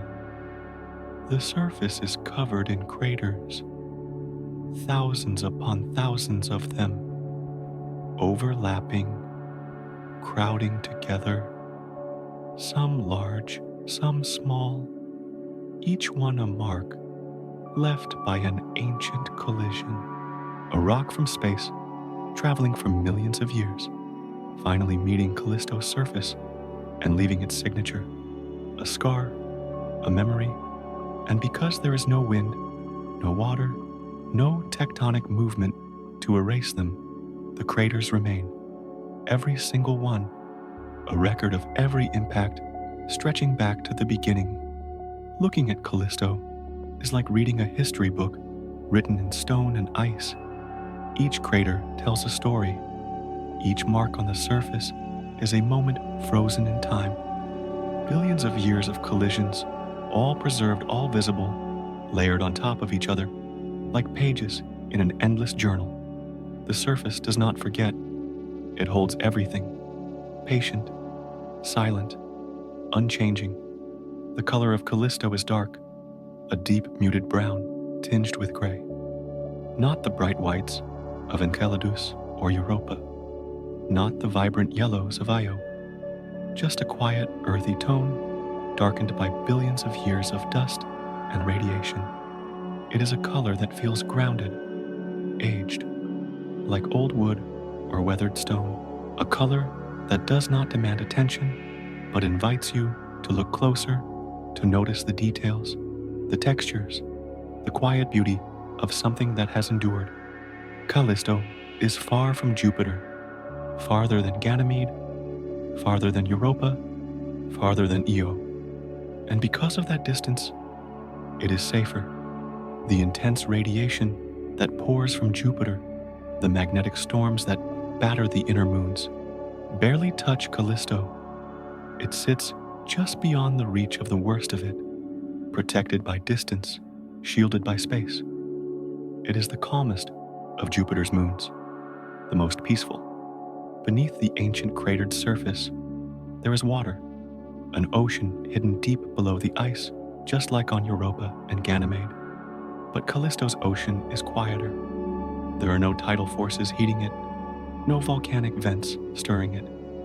It is simply there, still, dark, undisturbed, a body of water that has existed for billions of years, locked away beneath the ice, untouched by the chaos above. The surface is geologically dead. There are no volcanoes, no geysers, no shifting plates, no fresh lava flows. Everything that has happened to Callisto happened long ago. The moon has finished its active phase. It has settled. It has found its final form. And now it simply exists, orbiting Jupiter, turning slowly, holding its scars, waiting. If you stood on Callisto, the ground beneath your feet would be solid, ancient, hard as stone. The craters around you would stretch in every direction, their rims worn smooth by time, their floors dark and shadowed. The landscape would feel heavy with age, not oppressive but solemn, like standing in an old cathedral or walking through a forest where the trees are centuries old.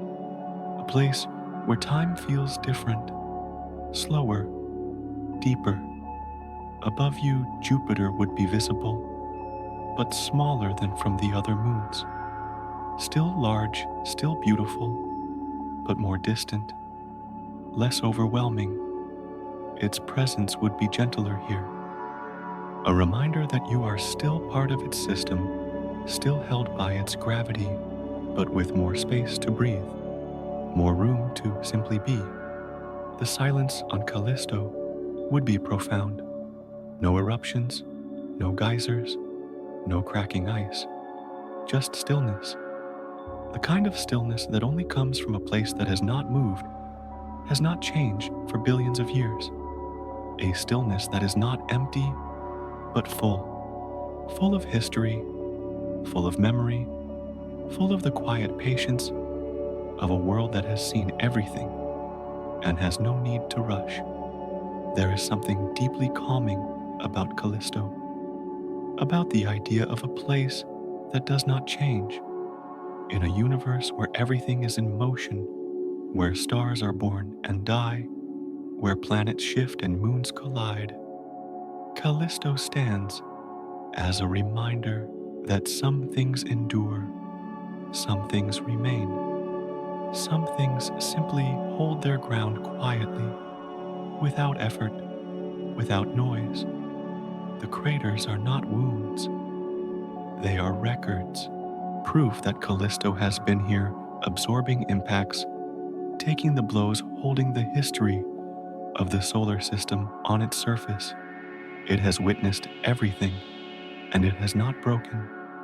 It has not eroded. It has simply stayed patient and strong, carrying its marks with dignity. So picture Callisto now, dark and cratered, ancient and still. A world that has not changed in 4 billion years. Surface that remembers every collision, every moment, every piece of debris that crossed its path. An ocean hidden deep below, quiet and undisturbed. Jupiter hanging in the distance, smaller, now less demanding. Let that image settle into you. Let the age of Callisto become a kind of anchor. Let its stillness wrap around your thoughts like a heavy blanket. Let the craters remind you that it is okay to carry marks, that scars are not weaknesses but stories, that enduring is its own kind of strength. And as you breathe slow and deep, let the ancient quiet of Callisto hold you. Let the billions of years of stillness calm your mind. There is no need to change, no need to move. Just rest, just exist. Just be like Callisto, patient and eternal, holding your place in the universe unchanged and at peace. We stay with Saturn for a little longer to visit one of its quieter moons, one that does not erupt with geysers like Enceladus, one that does not tumble chaotically like Hyperion, but one that holds a secret, a possibility, a mystery that scientists are still trying to understand. This is Rhea, the moon that might have rings of its own. Rhea is the second largest moon of Saturn, not as big as Titan, but still substantial, over 1,500 kilometers across, big enough to be round, big enough to have its own gravity pulling it into a sphere, and from space it looks peaceful, clean, a ball of ice, bright and smooth, reflecting the faint light of the distant sun. But Rhea is not uniform. It has two faces, two sides. One half is bright, covered in fresh ice white, and gleaming like freshly fallen snow. The other half is darker, stained by something tinted with grays and browns, as if shadowed by time. The contrast is striking, light and dark, new and old, two halves of the same world, each telling a different story. Scientists believe the darker side is older, that over billions of years, dust and debris from space have settled there, coating the ice, darkening it. The brighter side, by contrast, may have been resurfaced, fresh ice, exposed by ancient shifts beneath the surface, or by the slow accumulation of frost from Saturn's distant rings. Whatever the reason, the two halves are distinct, and there is something beautiful in that division, something balanced. And then there are the rings, or rather, the possibility of rings. In the early 2000s, scientists detected something unusual around Rhea. Faint signals, disturbances in the space around the moon, particles perhaps, debris, arranged in a way that suggested a ring system, thin, fragile, made of dust and ice, circling Rhea like a delicate halo. But the rings have never been confirmed. Later observations could not find them. They may not exist at all, or they may be so faint, so tenuous, that they are almost impossible to see. A whisper of a ring, a ghost, something that is there or was there, or might be there, depending on how you look. And perhaps that uncertainty is part of Rhea's charm, that it holds a mystery, that it might be the only moon in the solar system with its own rings, or it might not, that the answer is still out there, waiting hidden in the data, in the faint signals in the space. Around this quiet, icy moon, Rhea has an atmosphere, thin, so thin it barely exists, made of oxygen and carbon dioxide, released slowly from the ice as radiation breaks apart water molecules and organic compounds on the surface. The atmosphere is not something you could breathe, not something you could feel, but it is there, a faint veil wrapping around the moon, almost invisible, but real. The temperature on Rhea is cold, minus 174 degrees Celsius, cold enough that everything is frozen, cold enough that the ice is as hard as stone, but not as cold as Triton or Enceladus. Rhea sits in a middle ground, not the coldest, not the warmest, just cold enough to feel distant, but not unbearable. If you stood on Rhea's surface, you would see the division, the bright ice beneath your feet on one side, the darker, older terrain on the other, and above you, Saturn, massive, glorious, its rings stretching across the sky in a thin, bright arc, glowing softly, impossibly delicate for something so large. The rings would be, edge on from here, a line of light cutting across the darkness, beautiful and precise. And if Rhea truly has rings of its own, you might see them too, faint, barely visible, a shimmer around the horizon, catching the light disappearing when you look directly at it, reappearing when you look away, like trying to see a star out of the corner of your eye. There, but not quite there. Real, but not quite solid. The surface of Rhea is quiet. There are craters, yes, signs of ancient impacts, but there is no activity, no eruptions, no shifting plates, just ice, just stillness. The moon has settled into its final form. It has found its balance, one half bright, one half dark, and between them a kind of harmony. There is something meditative about Rhea, about the way it exists in duality, light and dark, bright and shadow, old and new, and yet despite those differences, it is still one moon, still whole, still turning quietly around Saturn, patient and steady.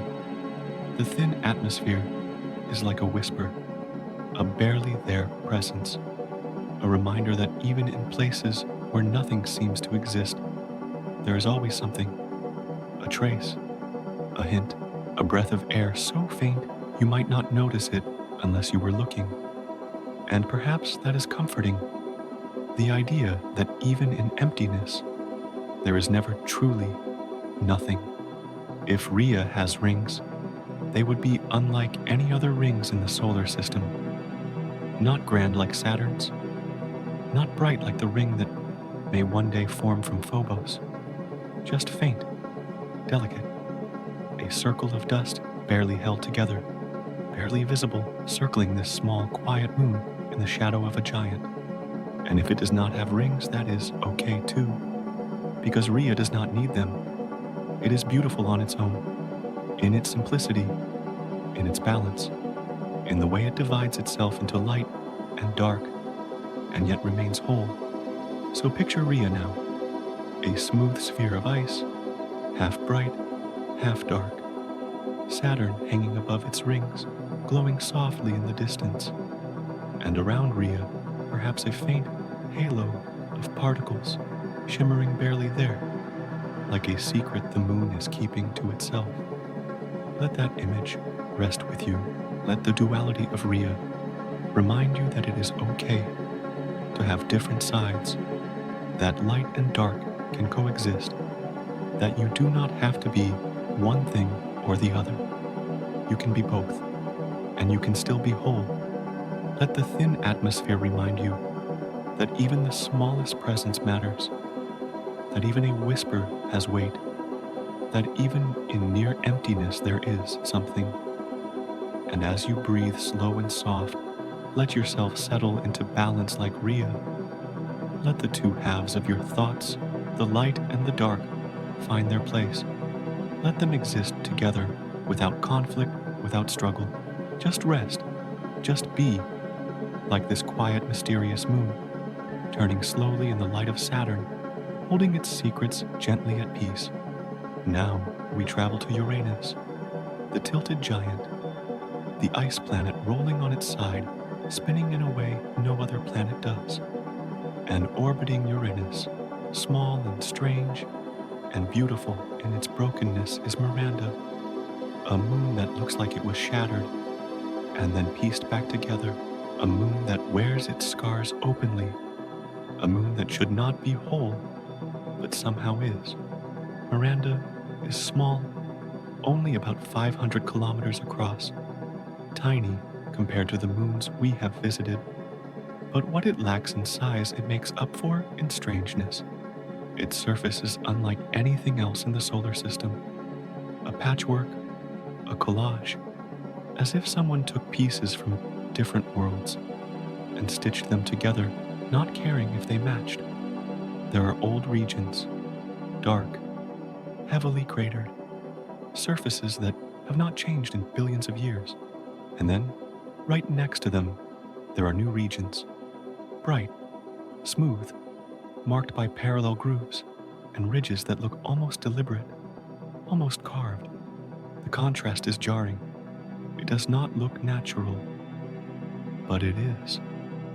Scientists believe that Miranda may have been broken apart, perhaps more than once, shattered by a massive collision, its pieces scattering into space, only to slowly come back together, pulled by gravity, reassembling themselves into something that is no longer what it was, but still whole. A moon rebuilt from its own fragments, a moon that survived destruction and became something new. And perhaps that is why Miranda feels so compelling, because it is a story of survival, of breaking and healing, of pieces that should not fit, but do, of chaos that somehow becomes order again. The most dramatic feature on Miranda is a cliff, Verona Rupes, the tallest cliff in the entire solar system, 20 kilometers high, straight down, a sheer drop that seems to fall forever. If you stood at the edge and looked down, you would not be able to see the bottom. It would disappear into shadow, into distance, into a darkness that feels bottomless. And if you jumped, you would fall for 12 minutes. 12, not seconds, minutes. Because the gravity on Miranda is so weak that falling is not a plunge, but a drift. You would drop slowly, gently watching the cliff wall slide past you, the surface below growing closer but never rushing, just a long, slow descent, like floating in a dream, until finally, softly, you touch down at the bottom. There is something strangely peaceful about that, about falling so slowly that you have time to think, time to look around, time to notice the texture of the rock, the shadows on the cliff face, the faint glow of Uranus above, a fall that is not terrifying, but meditative, a journey downward that gives you time to simply be. The surface of Miranda is cold, minus 213 degrees Celsius, cold enough that water ice is harder than steel, cold enough that methane and ammonia freeze solid. But the cold does not feel harsh. It feels quiet, settled, like the temperature of a place that has given up trying to be anything other than still. From Miranda's surface, Uranus would dominate the sky, pale blue-green, smooth, featureless. No bands like Jupiter, no storms like Neptune, just a calm, even color, glowing faintly, almost serene. Uranus rotates on its side, so from Miranda, you would see the planet roll slowly across the sky, showing you its poles, its equator turning in a way that feels wrong, but also mesmerizing. And around you, the surface would stretch out in its patchwork beauty. Old terrain here, new terrain there, cliffs and ridges, grooves and craters, a landscape that tells a story of violence and recovery, of breaking and mending, of pieces that came together, not perfectly, but well enough. Miranda does not hide its history. It does not smooth over its scars. It wears them openly, visibly, as part of its identity. And there is something honest about that, something brave. To exist as you are, broken places and all without pretending to be seamless. If you walked across Miranda, you would cross boundaries, from old to new, from dark to light, from smooth to rough. Each step would take you into a different chapter of the moon's history. Each region would feel distinct, as if you were walking through different worlds, all existing side by side, all part of the same small moon.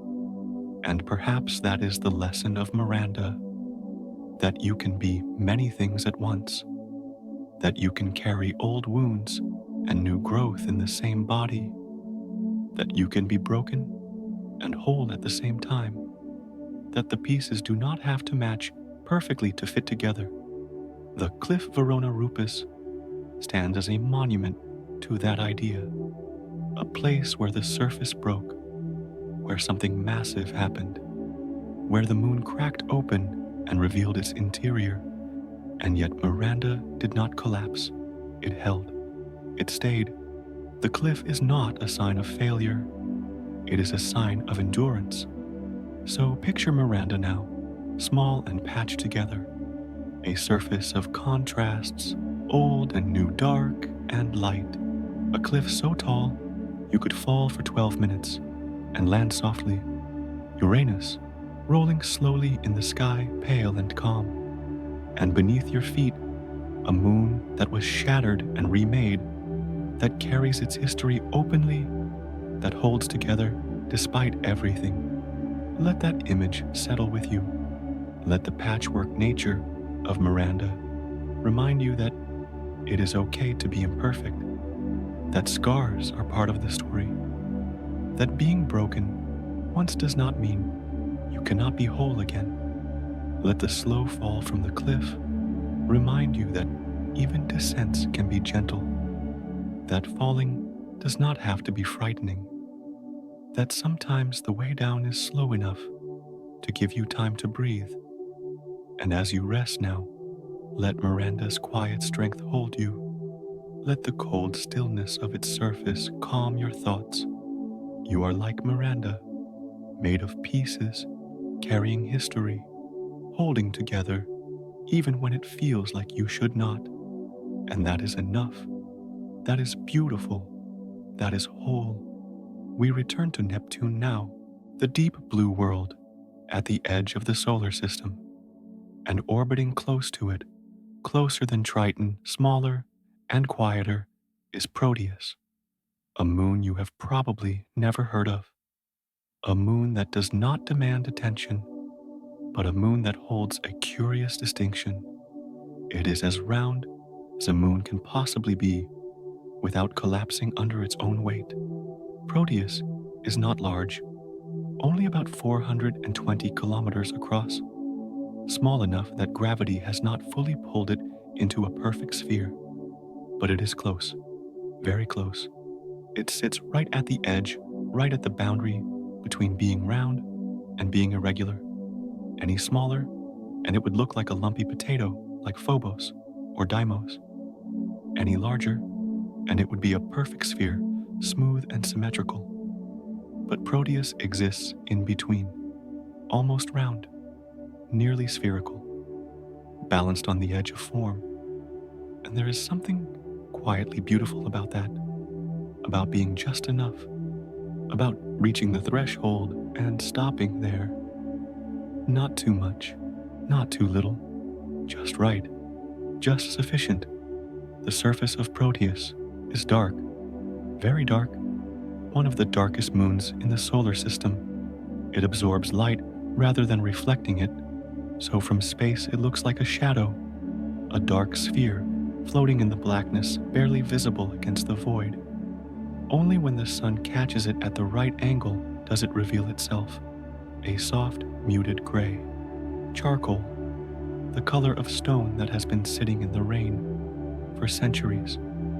There is one large crater on Proteus, Pharos, 230 kilometers across, enormous, nearly half the width of the entire moon. When the impact that created Pharos occurred, it must have come close to shattering Proteus entirely. A little more force, a little more speed, and the moon might have broken apart. But it did not. It held. The crater formed deep and wide, and Proteus survived. Scarred, yes. Marked, certainly. But whole. The crater is not dramatic in the way Herschel on Mimas is. It does not create the appearance of an eye. It simply sits there. A depression, a bowl carved into the dark surface, quiet, unassuming, a reminder that even small things can endure great impacts. Proteus orbits close to Neptune, only about 117,000 kilometers, closer than our moon is to Earth. From its surface, Neptune would fill the sky, a massive blue disk swirling with faint clouds streaked with high-altitude winds that move faster than the speed of sound. But from Proteus, those storms would look calm, gentle, just soft patterns shifting slowly across the blue, like ink stirred into water. The dark surface of Proteus does not shine. It does not catch the light the way icy moons do. It simply exists, absorbing what little sunlight reaches it, giving nothing back. And there is something peaceful in that, in not needing to reflect, in not needing to shine, in simply being present quietly without drawing attention. If you stood on Proteus, you would notice the stillness. No eruptions, no geysers, no tectonic shifts, just rock and ice, frozen in place unchanged for billions of years. The surface beneath your feet would be solid, unmoving. The gravity would be weak, but not as weak as Deimos or Hyperion. You would feel grounded, anchored gently to this small dark world. Above you, Neptune would glow softly, blue, serene. Its largest moon, Triton, would occasionally drift past a pale point of light, moving slowly across the sky.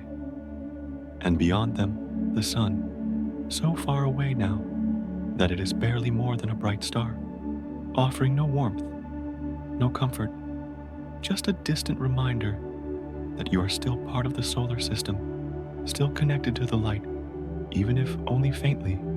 The simplicity of Proteus is its charm. It does not try to be anything other than what it is, a small, dark moon, nearly round, quietly orbiting, marked by one large crater.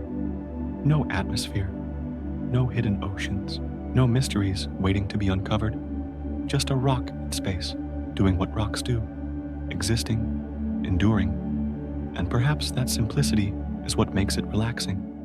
There is no complexity here, no layers to unravel, no secrets to decode. Proteus is straightforward, honest. What you see is what you get, a dark sphere nearly perfect in its form, floating quietly in the shadow of a giant planet. The darkness of its surface might seem somber at first, but the longer you look at it, the more it feels like calm, like rest, like the kind of darkness that comes when you close your eyes at the end of a long day. Not threatening, not heavy, just soft, enveloping, gentle. There is no need for Proteus to be bright, no need for it to stand out. It does not compete with the icy brilliance of Enceladus or the vibrant colors of Io. It simply exists in its own quiet way, content to be dark, content to be small, content to orbit Neptune without fanfare. And in that contentment, there is a lesson that you do not have to be the brightest to matter, that you do not have to reflect light to be valuable, that sometimes the most peaceful thing you can do is simply exist as you are, dark, quiet, balanced, nearly round, just enough. So picture Proteus now, a small dark sphere, nearly perfect in its shape, floating close to Neptune, the blue giant glowing softly above. the surface dark and smooth, absorbing light holding stillness. The crater Pharos, wide and deep, a mark of survival. And all around, the quiet emptiness of space, vast and patient. Let that image rest with you. Let the darkness of Proteus become a comfort. Not the darkness of fear, but the darkness of rest, of closed eyes, of deep dreamless sleep. Let the near perfect roundness remind you that you do not have to be flawless to be whole, that being almost enough is still enough. And as you breathe now, slow and steady, let the simplicity of Proteus settle over you. No complexity, no noise, no need to shine, just presence, just stillness, just the quiet, dark peace of a small moon, orbiting gently, holding its form, asking for nothing, offering rest. Back to Saturn once more, to one of its most distant moons, one that orbits far from the planet, far from the rings, far from the other siblings, alone, quiet, and strikingly, impossibly divided. This is Iapetus, the moon of two faces, the moon that looks like yin and yang, painted across the surface of a world. Iapetus is split, not broken, not fractured, but divided by color. One half is bright white, ice, pure and reflective, glowing softly in the faint sunlight. The other half is black, dark as coal, dark as night, absorbing light, giving nothing back. The contrast is absolute. There is no gradual transition, no blending, just a sharp line where white meets black light, meets dark, as if someone drew a boundary across the surface and said, this far and no farther. The dark side is called Cassini Regio, a vast region that covers nearly the entire leading hemisphere of the moon, the side that faces forward as Iapetus orbits Saturn. And it is not just dark, it is among the darkest surfaces in the solar system, black as charcoal, black as shadow. Scientists believe this darkness comes from material that has slowly accumulated over billions of years.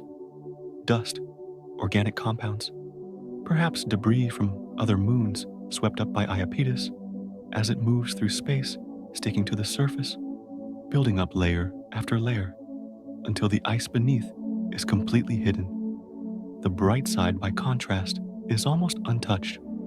Clean ice, reflecting half the light that touches it. Craters dot the surface, their walls sharp and white, their floors shadowed. It looks like the surface of any other icy moon, calm, cold, unmarked by the strange darkness that covers the other half.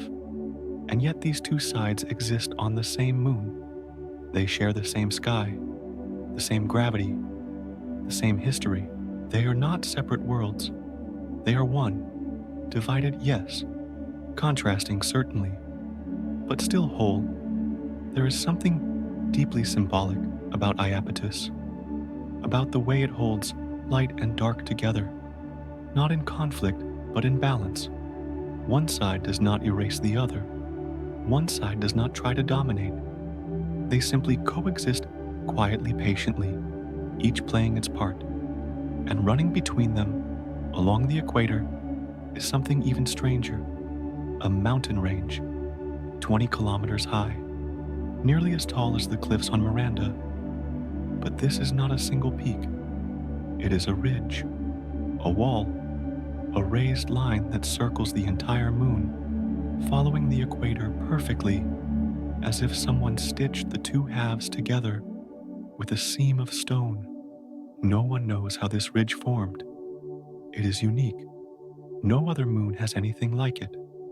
Theories suggest it could be the remains of a collapsed ring, or perhaps material from the moon's interior, pushed upward during its early formation. Or maybe something else entirely. Something we have not yet imagined. But whatever the cause, the ridge is there. A boundary, a connection, a line that separates and unites at the same time. If you stood on Iapetus on the border between light and dark, you would feel the difference immediately. On the bright side, the ice reflects sunlight, keeping the surface slightly warmer, though still far below freezing. On the dark side, the black material absorbs heat, making it even colder at night, but slightly warmer during the day. The temperature difference is subtle, but real. Two sides of the same world, each responding differently to the same distant sun. From the surface, Saturn would be small, faint. Iapetus orbits over 3 million kilometers away, farther than any other large moon. Saturn would appear as a pale disk, its rings barely visible, just a thin line of light stretched across the sky. You would feel far from the center, far from the noise, alone, but not lonely, just distant, peaceful in that distance. The ridge would dominate the horizon if you stood near it, a wall of stone and ice, rising straight up, impossibly high, impossibly long, stretching in both directions until it disappeared over the curve of the moon. You could follow it, walk along its base, trace the line between light and dark, between the two halves, seeing how they meet, but do not blend. And perhaps that is the gift of Iapetus, the reminder that opposites can coexist, that light does not need to eliminate dark, that dark does not need to consume light, that boundaries can be clear without being hostile. That division does not mean brokenness. The shape of Iapetus is also unusual. It is not quite round. It is slightly flattened at the poles and bulges at the equator, giving it an oblong shape, like a walnut. This shape is a relic of its past, from a time when it spun much faster than it does now, when the equator was pushed outward by centrifugal force. But Iapetus has since slowed. It is now tidally locked to Saturn, turning at the same rate it orbits, always showing the same face to the distant planet. But the shape remains, a memory frozen in ice and stone. There is something comforting about that, about carrying the past in your form, about being shaped by what you once were, even as you have changed. Iapetus does not try to hide its history. It wears it openly, in its shape, in its colors, in the ridge that wraps around its middle, like a scar, like a seam, like a reminder that even divided things can hold together. So, picture Iapetus now, a moon of two halves, one black, one white, divided by a sharp line, connected by a mountain ridge that runs along the equator like a thread holding the pieces together. Saturn hanging small and distant in the sky, the surface cold and still marked by the slow accumulation of time, by the patient balance of opposites. Let that image settle over you. Let the duality of Iapetus remind you that you do not have to be all one thing, that you can hold light and dark within you, that contrasts do not mean conflict, that boundaries can be bridges, that you can be divided and whole at the same time. And as you breathe now, slow and deep, let the balance of Iapetus hold you. Let the ridge become a line of stillness running through your thoughts, connecting the pieces, holding them gently together. You are like Iapetus, light and dark, bright and shadowed, and you are whole, you are balanced, and you are at peace.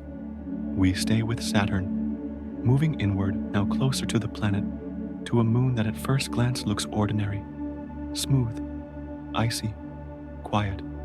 But look closer, and you will see something delicate, something intricate, a network of bright lines, crisscrossing the surface like veins, like threads of light stitched into the ice. This is Dione, the moon that carries its history on its skin. Dione is not large, just over 1,000 kilometers across, but it is dense, heavier than most icy moons.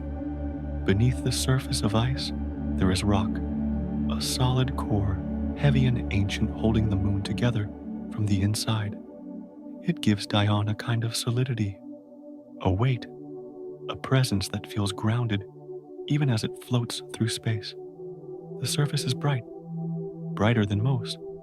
It reflects over half the light that touches it, glowing softly in the faint sunlight. The ice is clean, fresh in places, old in others, and running across it in long sweeping lines are the fractures, the cliffs, the bright streaks that make Dione so distinctive. These are not random cracks. They are organized, deliberate almost, long ridges of bright ice standing out against the darker plains. Some are hundreds of kilometers long.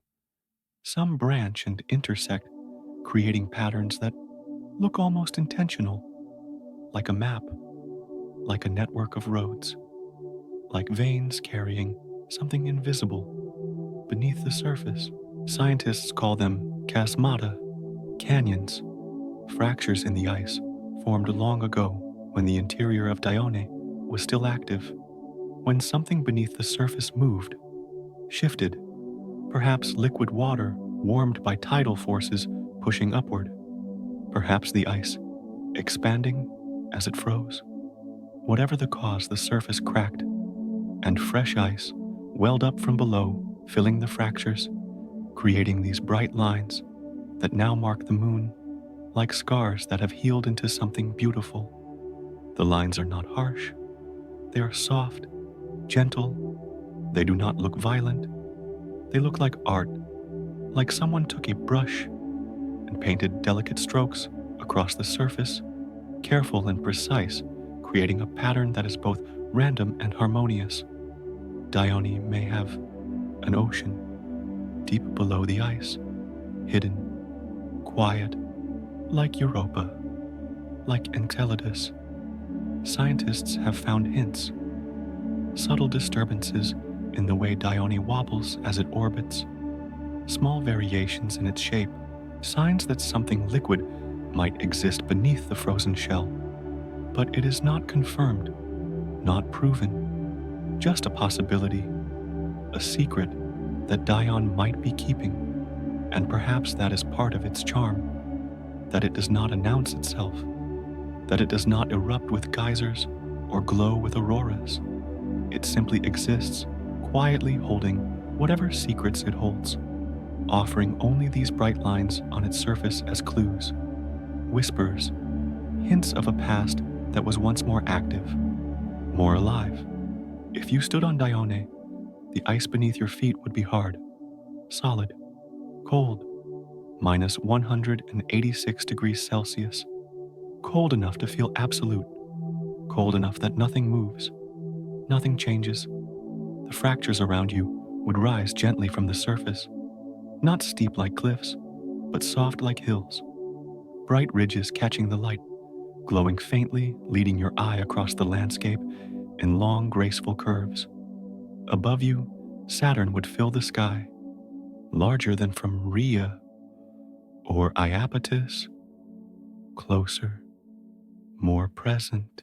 Its rings would stretch across the horizon, a band of light so thin it almost looks like a line drawn across the darkness. And beyond the rings, the faint points of other moons, Enceladus, Tethys, Rhea, each one a small light in the distance, each one following its own path, each one part of Saturn's quiet family. The surface of Dione is calm now. Whatever activity shaped it, whatever forces cracked the ice and pushed fresh material to the surface, all of that is in the past, long past, billions of years past. Now there is only stillness, only the quiet testimony of those bright lines, marking where movement once was, where energy once flowed, where something beneath the surface once stirred. And there is peace in that. in knowing that even after the activity stops, even after the energy fades, the marks remain. The story stays. The fractures do not disappear. They simply settle into the landscape, becoming part of the moon's identity, part of its beauty. The lines on Dion are like the lines on a face, each one a story, each one a memory. Not something to hide, but something to carry, evidence of time, of change, of movement and rest. And together, they create something that is more than just ice and rock. They create a map, a record, a piece of art painted slowly over billions of years by forces we are still learning to understand. So, picture Diona now, a smooth, icy sphere, glowing softly in the light of Saturn, its surface marked by bright lines, delicate and intricate, crisscrossing the ice like veins, like threads, like whispers of a past that is no longer active, but not forgotten. Saturn hanging above, enormous and calm. The other moons drifting slowly in the distance. Let that image rest with you. Let the lines on Dion remind you that marks are not flaws, that fractures can be beautiful, that the evidence of past movement, past energy, past life does not diminish you. It completes you. It tells your story. And as you breathe now, slow and soft, let the stillness of Dion settle over you. Let the cold become a kind of calm. Let the bright lines become a kind of comfort. You carry your own fractures, your own lines, and like Dion, they are part of what makes you whole, part of what makes you beautiful. And you can rest now, knowing that even in stillness, even in cold, there is grace, there is light, there is peace. One more moon of Saturn, one more world of ice. But this one is different. This one is softer, lighter, made almost entirely of water ice, so pure, so clean, that its density is barely more than water itself. This is Tethys, a moon that is more snow than stone, a moon marked by two enormous features that tell the story of violence softened by time. Tethys is bright, almost as bright as Enceladus. Its surface reflects light with a gentle glow, white and clean like fresh snow under moonlight. There is very little rock here, very little dust, just ice, layer upon layer of frozen water, packed together, holding the shape of a sphere, but barely. The gravity is weak. The structure is delicate.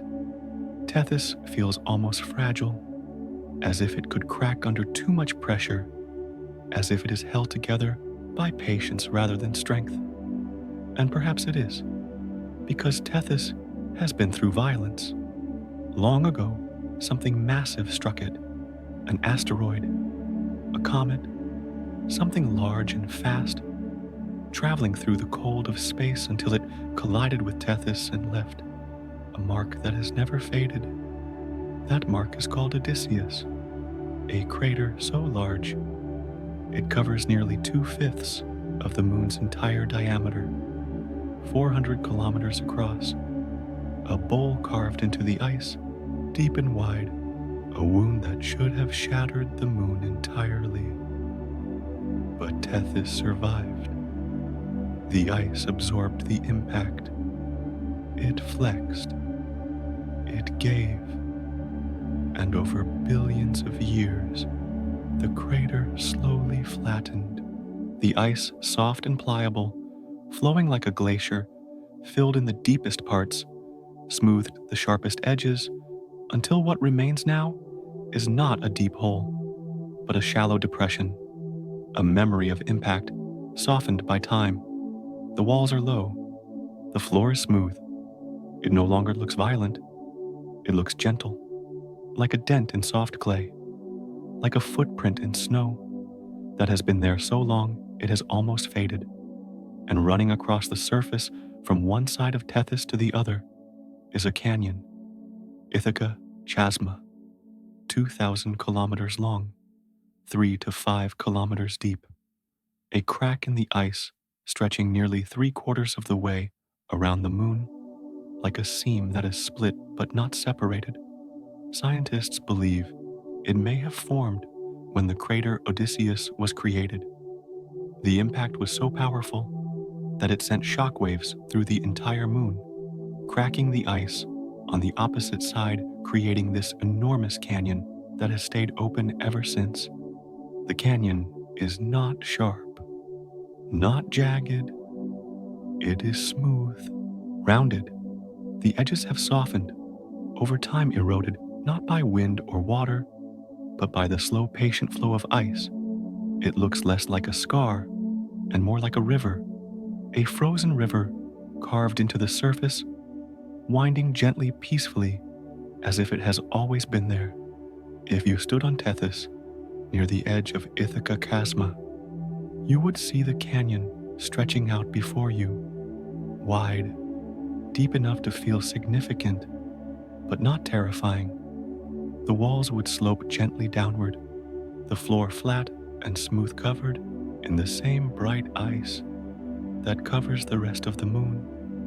You could walk down into it, follow its length, trace its path across the surface, knowing that you are walking along a crack that is billions of years old, a wound that has healed into something almost beautiful. Above you, Saturn would hang in the sky, closer now than from Dione or Rhea, larger, its rings glowing softly, stretched thin across the horizon, and sharing the sky with you would be 2 small companions, Trojan moons, tiny satellites that orbit in the same path as Tethys, one ahead, one behind, like children following a parent, never catching up, never falling behind, just drifting along together in quiet companionship. The temperature on Tethys is cold, -187 degrees Celsius, cold enough that the ice is as hard as granite, cold enough that nothing melts, nothing shifts. The surface is locked in place, frozen not just by temperature, but by time. And yet, despite the cold, there is a softness to Tethys, a gentleness. Perhaps it is the color, the bright white, the way the ice glows. Or perhaps it is the way the crater has flattened, the way the canyon has smoothed, the way time has taken violence and turned it into something calm. Tethys does not hide its past.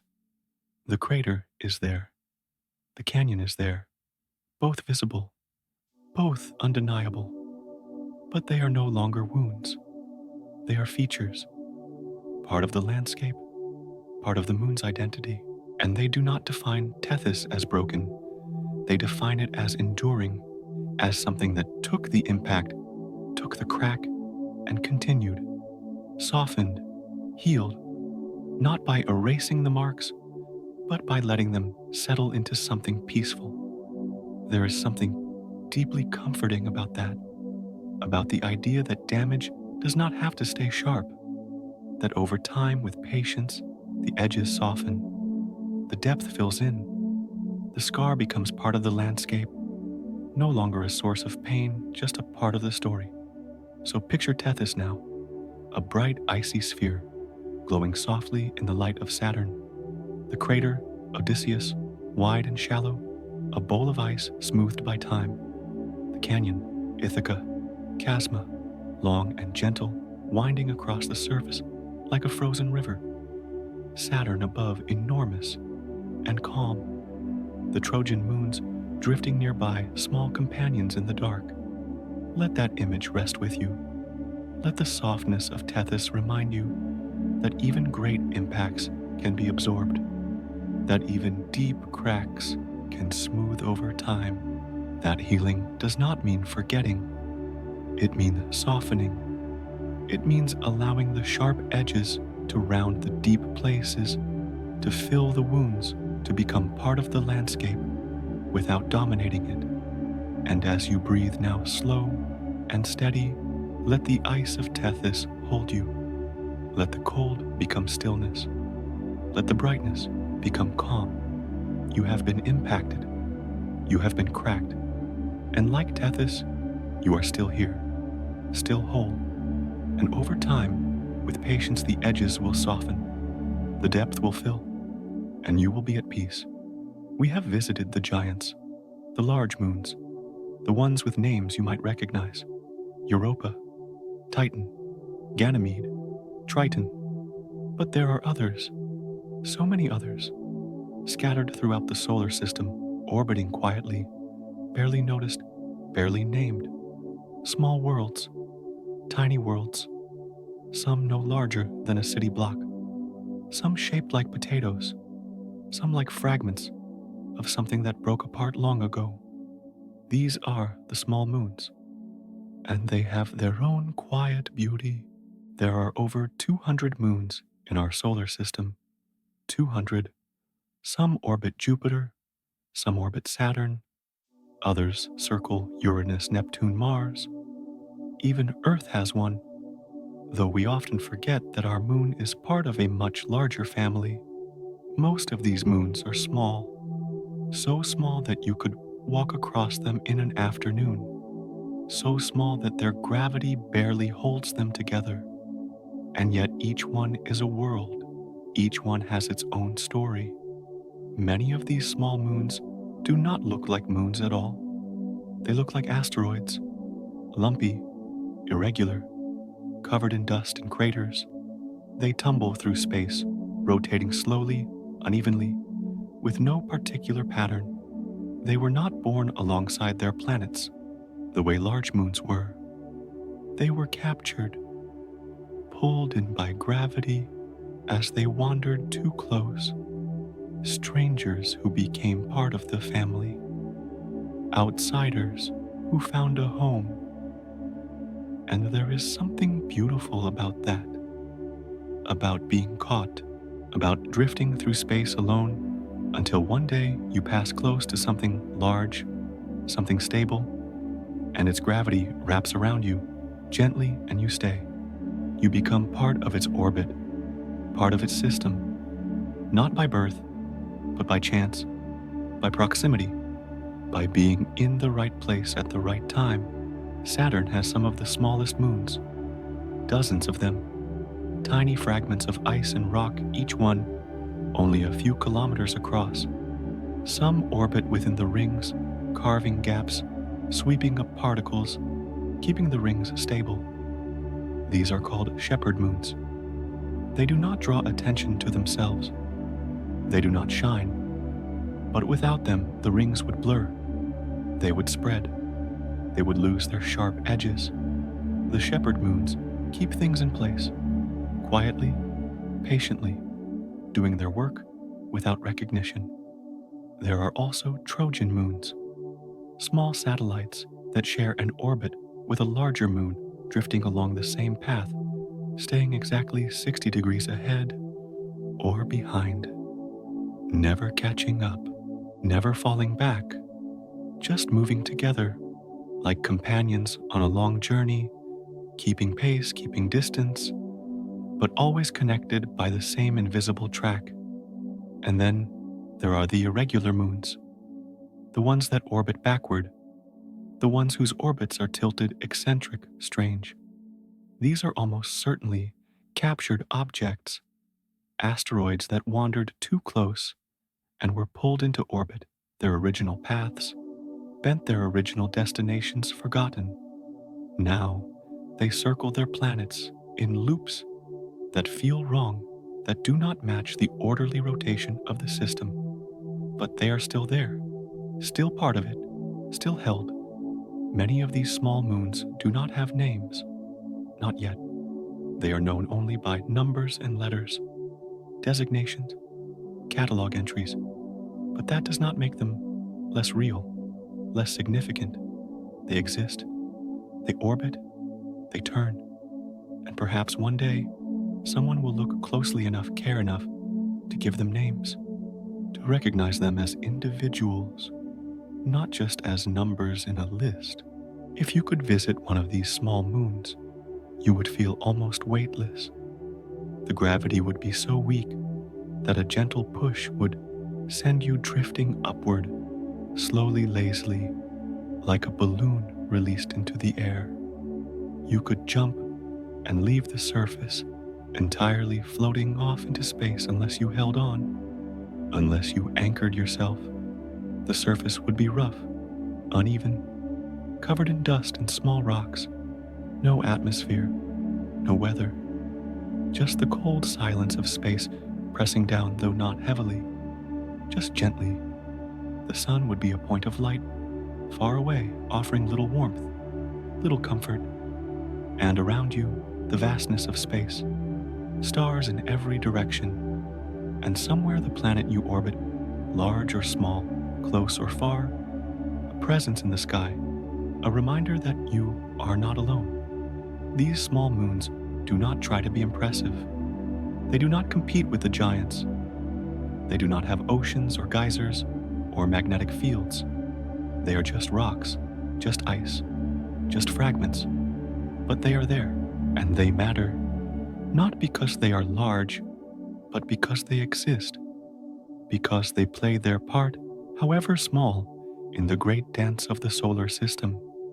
The shepherd moons keep the rings stable. The Trojan moons mark the rhythm of orbits. The captured moons remind us that belonging does not require birth, that home can be found not just inherited, that even something small, something wandering, something alone can be pulled into orbit, can become part of a system, can find a place to stay. And there is comfort in that, in the idea that size does not determine worth, that you do not have to be large to matter, that even the smallest presence can have an effect, can keep something stable, can mark a path, can simply exist quietly without fanfare, and still be part of something larger.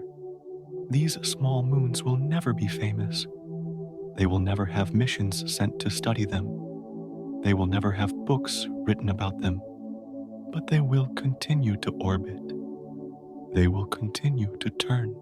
They will continue to exist, patient and quiet, doing what moons do, holding their place, following their paths, being part of the family, however small their role might seem. So picture them now, hundreds of small moons, scattered across the solar system, some near, some far, some shaped like spheres, some like shards of broken pottery, some shepherding rings, some following in the footsteps of larger siblings, some tumbling backward, alone, captured by gravity, held by chance.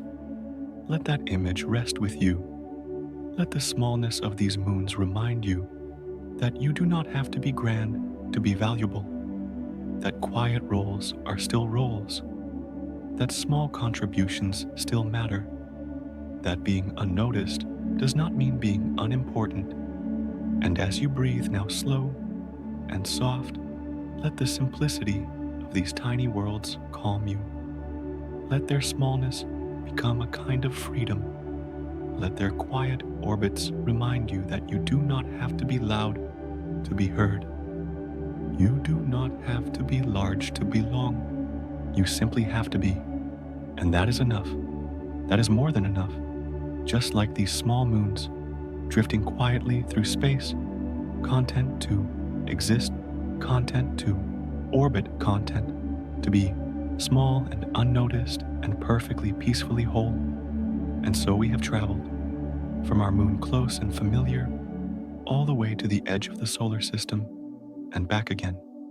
We have visited worlds of ice and fire, worlds of silence and stillness, worlds that are broken and worlds that are whole, worlds that shine and worlds that absorb light, each one different, each one carrying its own quiet story. We saw Triton wrapped in orange mist, where methane rain falls slowly through a thick atmosphere. We stood on Phobos, the tiny moon falling gently toward Mars, patient in its descent. We looked at Europa's cracked ice, hiding an ocean beneath. We watched Eo's volcanoes paint the surface in shades of sulfur and flame, slow and rhythmic, never rushed. We drifted past Enceladus, where geysers spray diamonds of ice into space, renewing the surface, feeding Saturn's rings. We met Triton, the coldest place we know, moving backward through the dark alone, but enduring. We saw Mimas scarred by a crater that should have destroyed it, but did not, and Charon locked in an eternal gaze with Pluto, two companions who never look away. We walked across Deimos so small you could circle it in hours, so light you could almost fly. We stood beneath Ganymede's magnetic shield, protected safe. We tumbled with Hyperion, chaotic and free, porous and strange. We rested on Callisto, the oldest surface unchanged for billions of years, holding every impact like a memory. We balanced on Rhea, divided into light and dark, wrapped in the possibility of rings. We fell slowly from Miranda's cliffs, 12 minutes of weightless descent. We absorbed the darkness of Proteus, simple and honest. We traced the bright fractures on Diana delicate lines, marking ancient movement. We softened with Tethys, where violence has been smoothed by time into something gentle. And we honored the small moons, the unnamed ones, the shepherds and Trojans, the captured wanderers who found a home, the tiny fragments that play their quiet roles without seeking recognition, each one part of the whole, each one necessary in its own small way.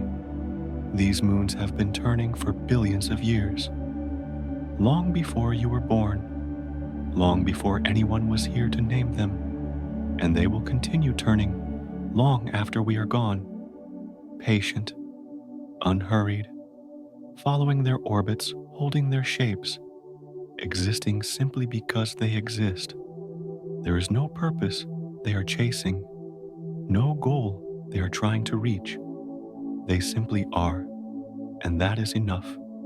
And perhaps that is the most calming thought of all, that existence does not require justification, that you do not have to prove your worth, that simply being here, simply moving through your own orbit, simply existing in your own quiet way, is enough. The moons do not ask why they are here. They do not question their place. They simply turn. And in that turning, there is peace. Tonight, as you lie here, you are like one of those moons, small perhaps in the vastness of everything, marked by impacts, shaped by time, carrying light and dark, but whole, complete, held in place by forces you cannot see but can feel, gravity, connection, the quiet pull of something larger, something that keeps you from drifting away. You do not have to be Europa or Titan. You do not have to be the largest or the brightest. You can be Deimos. You can be one of the small unnamed moons. You can simply exist quietly in your own orbit, and that is more than enough. The moons are still out there now, turning, reflecting light, holding oceans, carving gaps in rings, falling slowly, rising in geysers, locked in companionship, moving backward, balancing opposites, softening over time, each one doing what it does, without effort, without strain, simply following the path it has always followed. And you can do the same.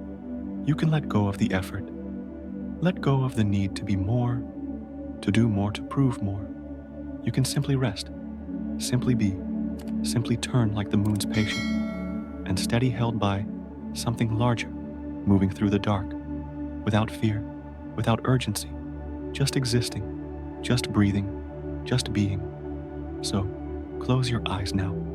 Let the images of the moons settle around you like a soft blanket, the orange haze of Titan, the icy geysers of Enceladus, the bright fractures of Dione, the ancient craters of Callisto, the two faces of Iapetus, the small tumbling form of Hyperion.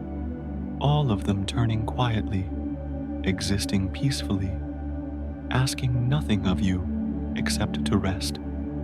Let your breath match the rhythm of their orbits, slow, steady, in and out, rise and fall. Let your body sink deeper into stillness, like the surface of a frozen moon, cold and calm and undisturbed. Let your thoughts drift away, like particles escaping from Enceladus, floating gently into space caught by the light, becoming part of something larger. You are safe. You are held. You are part of the system, just like the moons. And you can rest now. You can sleep. You can let the quiet turning of distant worlds carry you into the deep, soft darkness of dreams. There is no rush, no hurry, just the patient, eternal rhythm of moons in orbit, and you drifting gently among them at peace. Sleep well. The moons will still be there when you wake.